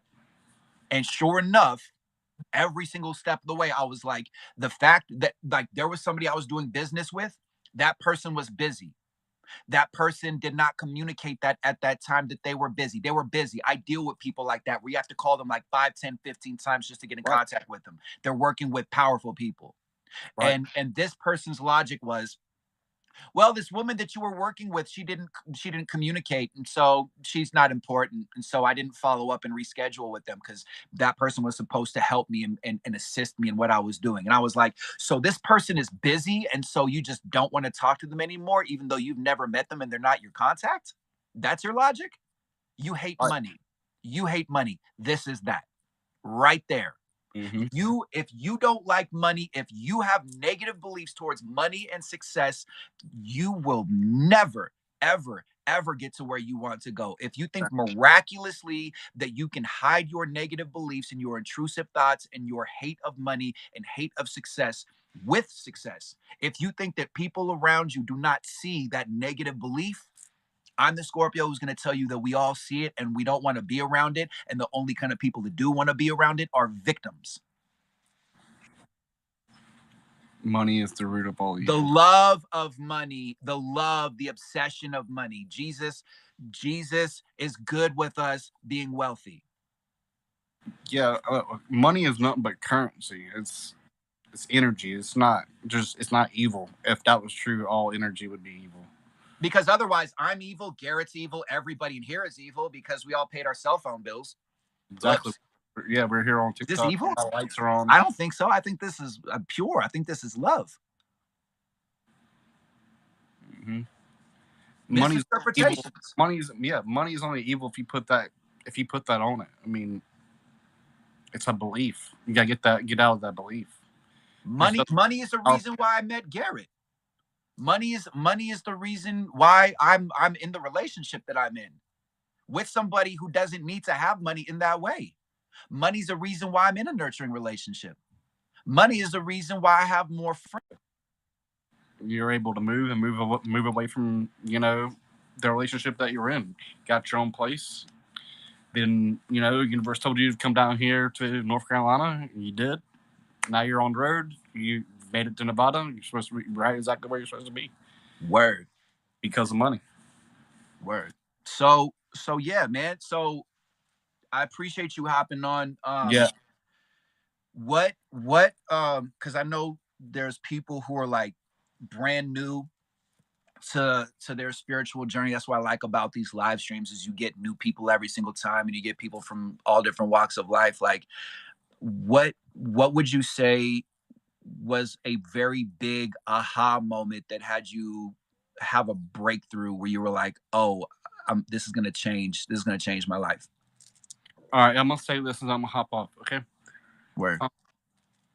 The biggest thing is like I said it earlier. Was my biggest breakthrough is like when I was doing new spiritual practices and I messed up, I would beat myself up about it. But you can't do that. You got to tell yourself, oh, okay, I messed up today. Tomorrow's a new day. I can do better tomorrow. That was one of the biggest things for me is if you mess up, it's not the end of the world. Tomorrow's a new day. That's one of the biggest things that it's got me through is like knowing like I messed up today. Okay, it's fine. There's tomorrow. I can do better tomorrow. I mean, that's one of the big things. Word.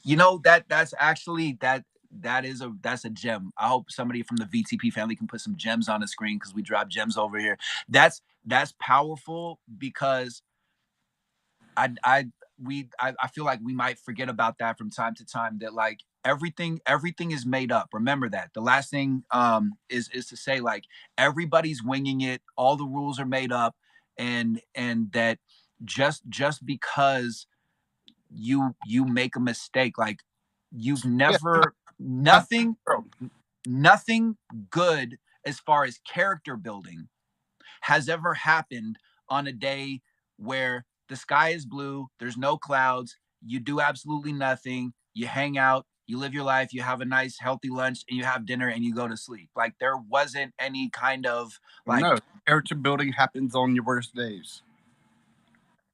Absolutely. word. I love you, man. I appreciate you, and I'm glad that we got to connect, and this is more encouragement for other people who are content creators or want to create content, but you're insecure that, like, Yeah, Gary. I'm going to be making content. I got more content coming out. Y'all just be patient. It's coming. And that also, the way that I'm able to have real friends and real caring people and loving people in my life was through vulnerability, was through my storytelling. So, I didn't know Nikki from Adam. Well, I met him last October, yep. and I've met. He's come and stayed with me. We've helped build a nonprofit with Jen. We started a business together. I mean, just off of TikTok. It's amazing what can happen. Word. I love you, man. I'll talk to you soon. Take care.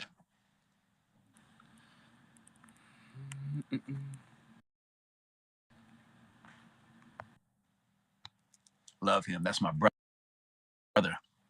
It's wild. We even look alike, right?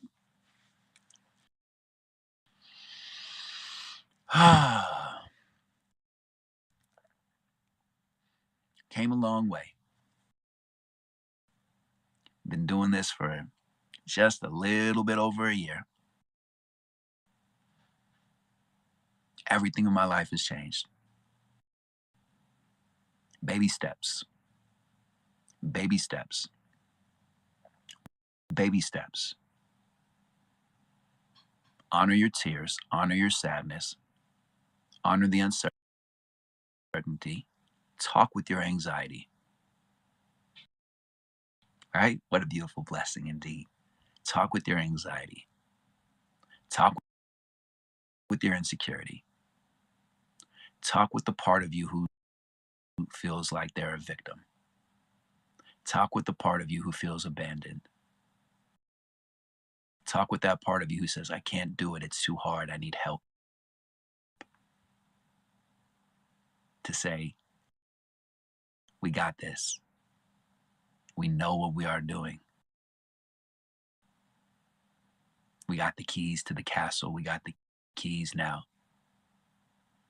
We can turn up our volume. We can communicate more. You can go back to that person. You can compliment people. You can remember that you were optimistic and you were hopeful. You can. I just took one step. Didn't know what I was doing. Last October, I had 128 followers total. Doesn't matter how many followers I have now. What matters is I made an impact off of something that was terrible. I made a difference in people's lives when I didn't want to be alive years ago.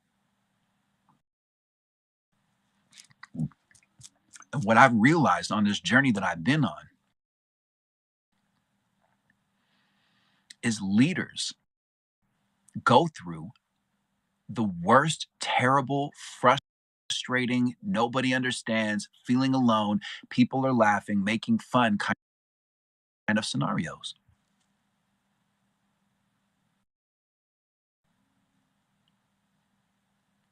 And if you can let go of your age look at yourself as a leader and know that there are people that will trade places with you. And know that there are better people out there. And just trust, baby. Just remember that you had faith before they told you what faith was, and you have negative associations with faith or with blind faith or with intuition. Intuition might be hard for you if you were raised in a family that didn't show emotions because you are constantly caring about what other people are going to think. I promise you, if you were friends with me and you didn't want to be friends with me for whatever reason because your intuition told you that you needed to move forward, I promise you I'm going to be okay. Especially if you're a parent and you think that you're going to fail your kids, I'm here to tell you one of my main ingredients is abandonment, codependency, trauma, broken home, being taken advantage of, abusive relationship. So is that painful? Is that difficult? Or is it powerful and transformative? You tell me. Different way, different way to do it, different way to do it, different perspective. I'm not going to fall for the trap. I am not going to fall for other people's definitions of who I am anymore. Thank you, Bumblebee. I appreciate you. I'm glad to see that you're doing well and thriving.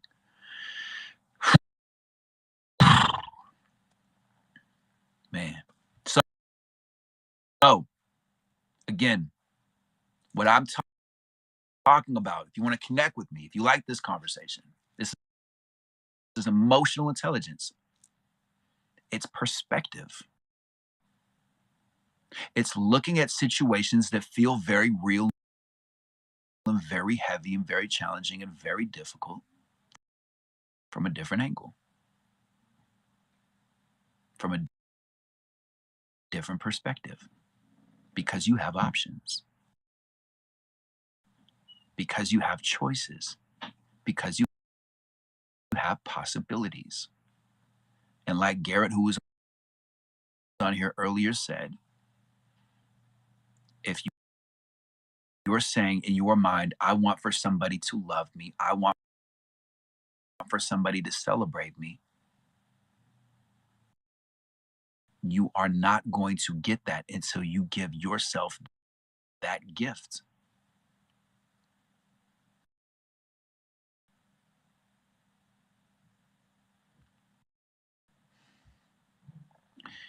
People who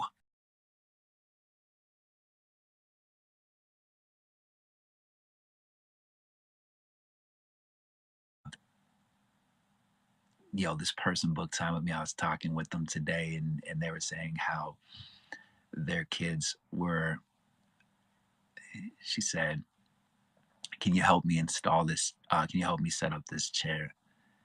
And the kid said, when you buy me a gift.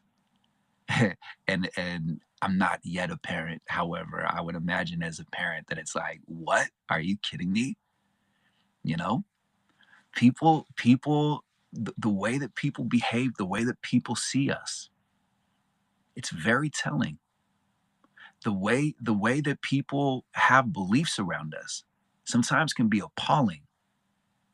It's amazing how people look at our kindness and they interpret it that as, I can push and I can push and I can push and you're not going to do anything. So I think it's time for you to surprise some people. I think it's time for you to let some people know, hey, I know you're used to me being that way. We're under new management now. Hi. Allow me to reintroduce myself. Somebody saying the rest of the lyrics. My name is Hove. H to the OV. I used to move snowflakes by the OZ. Man, you're the change maker. You're the code cracker. You are the generational trauma breaker. You are meant to be better than your mom and dad. You are meant to be better than the people who raised you and created you. So logically, you think differently in a way that they don't. So do you see why when you get around family, it's time for you to stop caring that they have opinions about you?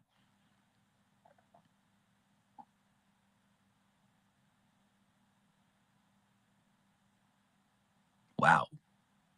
People are going to have opinions about you. Again, I saw this video that was so funny and so triggering for some people. It was like, unpopular opinion. Those of you that don't create video content are actually having the biggest ego out of everybody, because if anybody comments on your page and tells you that they don't like your physical appearance, you will try to destroy them and your whole entire life will be ruined. And people are so triggered by that. There is some truth in there somewhere. You can't let opinions ruin your life. Don't let one person's loud voice and aggressive behavior determine your entire future and definition of who you are. Hey, thank you. What's up, yo? I appreciate you. For real. Thank you. I love this family. I really, really, I love the messages. I love people been rocking with me since day one. For real. Do I ever meet highly successful people who are only validated by people around them? Yes. Yes. I think I think another I'm getting there's a joke that's turning into a truth that I'm going to get involved in politics. A vote for Nikki Scorpio would have rich people and poor people trade places. And I think I think if you're somebody who looks at people who are rich and you think, "Oh, it must be nice." Um yeah, it's nice to travel. It's nice to eat healthy food. You know what's not nice? Nobody really cares about you. Nobody really cares. Nobody has time to talk about these kind of conversations. I actually think you might be surprised if you define yourself as low class or working class or poor, which you shouldn't. I think you'd be surprised with how people who are wealthy actually think and people who are rich actually think behind the scenes. I think you would value yourself a lot more. I do. I highly believe that.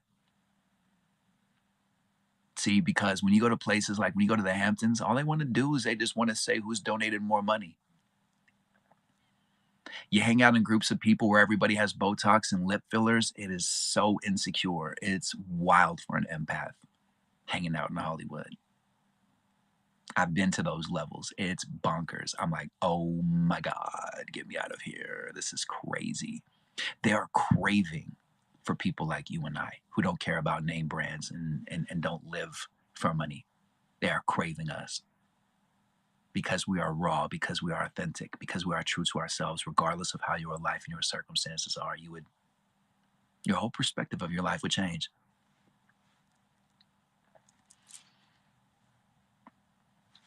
I've learned some pretty powerful lessons from people with money. The biggest one I would say is that you do not need to tell people what you are doing. Rich people don't walk into the room and say, "Hello, excuse me, hello, hello, I'm wealthy. Hello, I'm wealthy. Thank you. Oh, thank you." Yes, they don't do that. They have conversations. When it's their time to go, they go. In that same way, some of you dump your traumas and dump your suffering and dump what you're going through as soon as you find a connection with somebody. You can't help it. It just leaks right out. It slips right out. And you're not even aware of it, of how you complain, of how you put yourself down, of how you say, "Oh, traffic was terrible today. Oh, life is so hard. Oh, of course somebody like that would do that." I don't have time for negativity. And frankly, I'm not going to be around somebody who's complaining. I'm not going to be around that energy. If you think that life is scary right now, you really need to stop watching the news and stop the hashtags that you're watching and remove all the people around you, because this is the greatest time to be alive. Do you know that it's actually in style to be a good person? Thanks, Ashley. Do you know that it's in style to be a good person?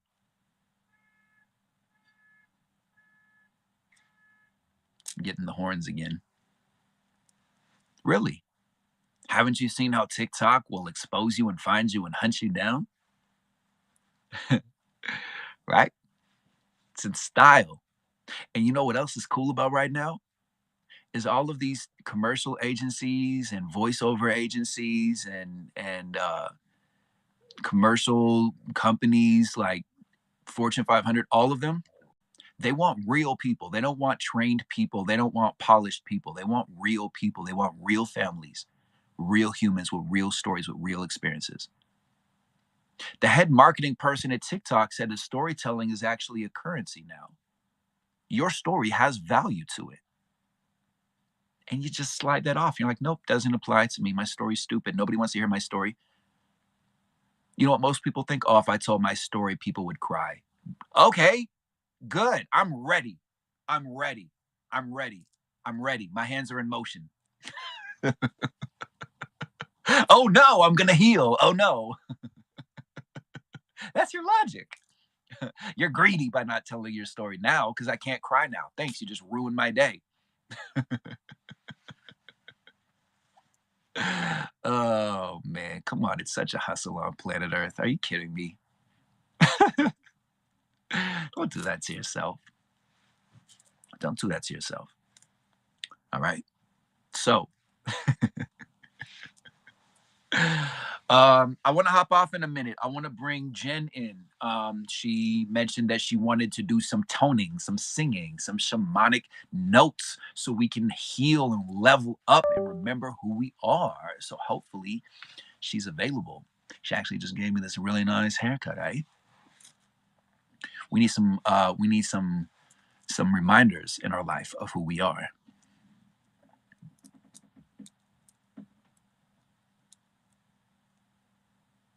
Is she available? Hello. Thank you, Carla. Appreciate you. It's a little delayed. All right, I got you. All right, so we slide on over. Just hoping I haven't got hair all over me. People got haircuts today. So, hello. All right, so for those of you who do not know, who haven't been on my live stream in a while, I'm in a relationship. I'm in a relationship with a shaman. It's wild. It's amazing. It's powerful. Jen is somebody who I believe in. She's really good at what she does. By the way, just life learning lesson stuff right now. If you're triggered or judging at all right now, do the work or scroll away. All right. Thank you. Love that. I'm seeing nothing but love right now. All right. Soul family. All right, a little bit more. So Jen is a shaman. She's a medium. I've also added, by the way, if you want to get shamanism and mediumship and emotional intelligence, that is in my bio link. Jen is somebody who has been able to pull up deep rooted emotional energy that was like hidden over the river and through the woods and like the Matrix backwards, reversed, like you gotta say the password with the guy with the trench coat, like mind-blowing stuff. For those of you that are new in the spiritual conversation, shamanism is connected with God. Um, Shamanism is good stuff. And shamanism. I pushed translate instead of been because someone was asking what is shamanism. Oh, Ashley's on it. Ashley's on it. Shamanism. What's cool about shamanism, and then you can hop in. Shamanism. What I like about it, from just like the conceptual standpoint, is that shamans will tell you that they're not healing you, that they're actually showing you what's inside, and they're holding space for you. That for me, that was like, wait a second. So there's healing within me. How do I access that? That question took me to a powerful place. So Jen, want to hop in? Yeah. So shamanism, like the way that I became a shaman is I had to go through my dark shadows, which, if that word doesn't resonate with you, is the parts of you that you don't necessarily want to look at, right? They're hiding in the shadow, or you are aware of them, but you may not have the tools to get to them, right? So we all have family trauma. I bet many of us, go ahead and put something in the chat, all came from some form of narcissism or alcoholism or something around that, where that's why we're all connecting as a soul family and we all understand each other. See the yes. So that is there to remind us that we're not alone and we're all on this journey together. And so I know for me, when I started seeing that other people around me, once I started opening up and communicating about what I was going through, I started seeing like, oh, like, so I'm not, this isn't all about me. And it wasn't only me that went through this hard time. There's others that understand. And then by communicating with others, I started seeing that. So that's partly what got me into wanting to take care of this planet and traveling. And I had the honor to travel down to Peru and work with the Auschwitz tribe. We were trying to rescue their native lands to make sure that oil wasn't coming in and draining their resources and keeping their beautiful home. And with that, I got to see how the medicine women and men and shamans were taking care of their own people and how they all worked together. And the shaman saw something in me and started working with me and showing me stuff. And then I got to work with him for over a year and also got to work with other shamans around the world. And so what they do, and there's a couple people, I'm going to call them out. I saw Heather, Nikki, and I think Infinite Phoenix was in here. We got Ashley, our moderator, and Flo as well, that we're all taking a medicine wheel class, which I'm showing them how you go through the medicine wheel, which we're all a part of, and learning how to connect to our souls and go deep within. Because once you see the parts in you that you can bring to the surface and heal, then what do they say? Once you've learned, then you go teach. So you pass that on. And part of that, the most important part, was going through my shadow work, bringing in my deep and ugly parts that I didn't want to accept at that moment. But then as I went through those motions, I learned how much they taught me and how much they brought me to where I am right now. Yeah, there's Heather raising her hand. And so I'm really enjoying it. We're working in the East right now, and the East is all about new beginnings, which works perfectly with what we're in right now because many of us are coming off of a full year. If any of you understand astrology, if not, like I'll explain some. Yeah, she does teach. She has a class going on right now. Do you have your phone so that you can? Yes, in my pocket. And so, here, I'll let you do it. So I have, I'm a certified Reiki master teacher as well. So I have a Reiki class going on right now. I saw a couple of people asking about Reiki and chakras. The reason I decided to become a Reiki master after I went through the medicine wheel and becoming a shaman, I wanted to go deeper because my whole life has seen colors. And I wasn't taught, like, first I thought it was really cool and I would explain it to people and people thought I was crazy. So then I stopped talking about the things that I was seeing. But when I was working with the native tribes and seeing that they're talking the same language that I understood, um, it started making me wonder how we are all connected in this. So becoming I that's a Japanese tradition with Reiki. It's very old, so old that once you start reading the books and understanding, you even see Jesus' name come up and learn how to do Reiki. So when you hear the hands on to heal, that's Reiki. And all it is moving the energy that we all have within each other and that we share with Mother Earth. And we move that energy through each other. So again, it's another job for me just to hold space. There's some people in this class right now uh, that have been coming to my class, or having meetings with me. And it's fascinating for us both on the same end because I've never done healings with people over a phone. And this guy got me I'm into it. on it because she's powerful, and I remember the first moment. I just want to do this as an experiment. I want to see if you guys can feel this. Just see if you can feel this. Just see if you can tune into this. It's gonna go where it needs to go to. It's gonna be subtle. I remember the first time I did this on a live stream because somebody was just being really, really toxic and the energy was really heavy. And I was like, I need to clear this. And I'm like, oh, can I do this? I'm gonna feel crazy if I do this, and I'm gonna lose followers.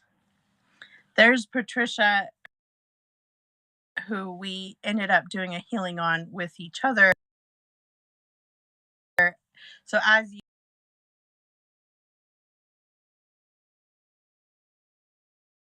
or how we got to meet, like she when we met with her, I was like, oh, again, it's all about Nikki. She's so excited to meet Nikki. I'm gonna film and we're gonna put these videos up soon. We've just been backlogged with everything right now. Hustling, But there's building. gonna be a video posted soon with Ashley and Patricia that I filmed. And um the part about Ashley was, again, Nikki's doing his stuff, working with her, and she had graciously donated to One Source Action, our nonprofit, also with Flow in here. And I was offering readings and healings through that. And so I was like, well, let's do it in person. So it was another like really healing moment watching her process information as I was bringing stuff up.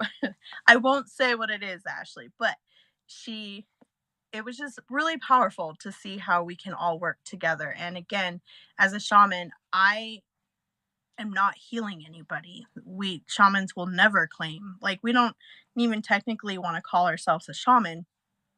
Like, we're just recognized as that. That's a word that describes what we do. But really, we have to go through our own wounds. It's very similar to the work that like Nikki's telling you about with the emotional intelligence.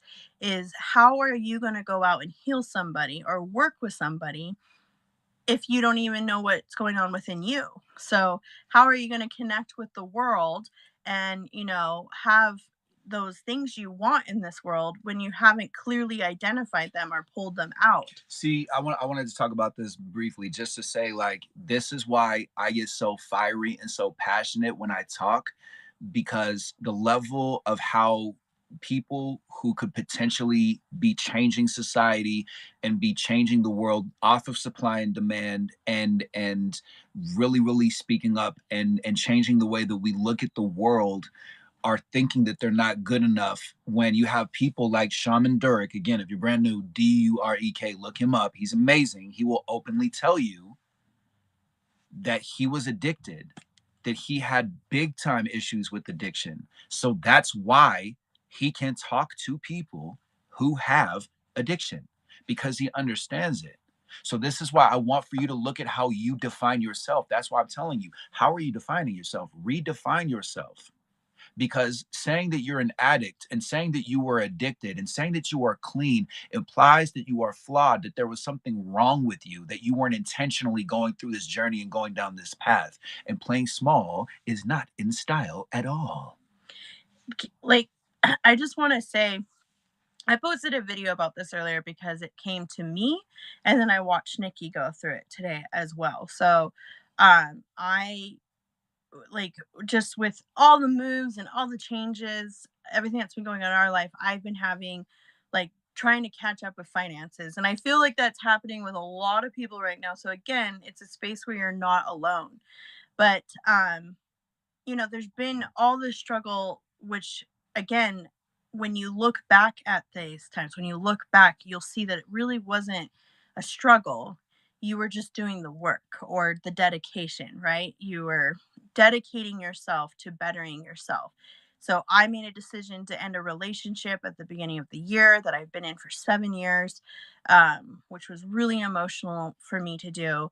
And then with that came up this fear of, how am I going to support myself and my three children? And I've had a company from when I was in a domestic violence relationship, and left with just my babies. I had a 4-month old, a two yeah, 2-year old and a 3-year old. And I had nothing to my name. I was a stay-at-home mom, and I had to rebuild my whole life. And so I feel that's the same stage I'm in right now, which is interesting when you connect to astrology. And I go back to the time, it was the same thing that was going on with the planets at that time. Like, it's helping push you into the right direction of what your hopes and dreams are. So again, like what I'm saying with the shamanism, that you need to know what the issue is in order to improve it. And you have to call it out, and then you need to map it out. That notebook that Nikki has available in his link right now is a great way, because you can start writing out, okay, these are my problems that I don't like and that I would like to eliminate, but this is what's going good for my life. So how can I emphasize the good part? Like, that's part of mapping out too, is just writing simple sentences and seeing how it all connects. And so when I decided to end this relationship, I'm like, I have a company that just made it through COVID. Like, I'm not making the amount of money I was before, and I had to slow down because I got really sick. I became a long hauler after COVID, but my body was feeling better because I was taking time to heal myself and work on myself, get back to my natural medicines. And, the doctors are throwing all this stuff down my throat. And I'm like, I know plant medicine. I studied it in Peru with a shaman. Like, come on. And so I had to put that back into myself. And so I knew that if I stepped into this, I could do it. I want to open a nonprofit. I want to double up what I'm already doing in this world around the environment. But I see that I'm stuck in boxes with that, and that's aggravating and frustrating me. So that's why I'm not moving forward in that. So how can I open that? Well, I'm going to open my own nonprofit. And so with all that, then this guy shows up on my TikTok, and I'm like, I'm not gonna be honest, like, I'm like, oh yeah, he's cute, but I just liked his video and moved on, because I was so obsessed with narcissism videos at that time. Like, what is a narcissist? Because I see the pattern. My therapist was helping with me at that time, like my father, my boy's dad, and oh, now the relationship I'm in. Now, each time it was getting better because I was doing the work, but I was still picking the same pattern. So I was like, I got to find something different. So when Nikki came up on my screen, it's a funny story because it got stuck. Like, any of you have iPhones, I'm sure it happens with other phones, but you can't move out of it. Like, the screen's just stuck. And I had just started this new policy with my boys that we're going to put our headphones in for an hour, and we're going to see how far we clean the house. So that way there wasn't any pressure, and we can enjoy our music or podcast or whatever we're listening to. So I had to listen to him because my phone was not even turning off. But I find it a moment of where fate stepped in. And so at that moment, I listened to everything he was saying, and he was hitting the spot in my heart. And instantly I got on, I went to that little picture right there page, and I booked time with him. And I booked I was like, 4 sessions for $90. Like, that's cheaper than what I'm paying my therapist right now. So, And how does that make you feel, Jen? right?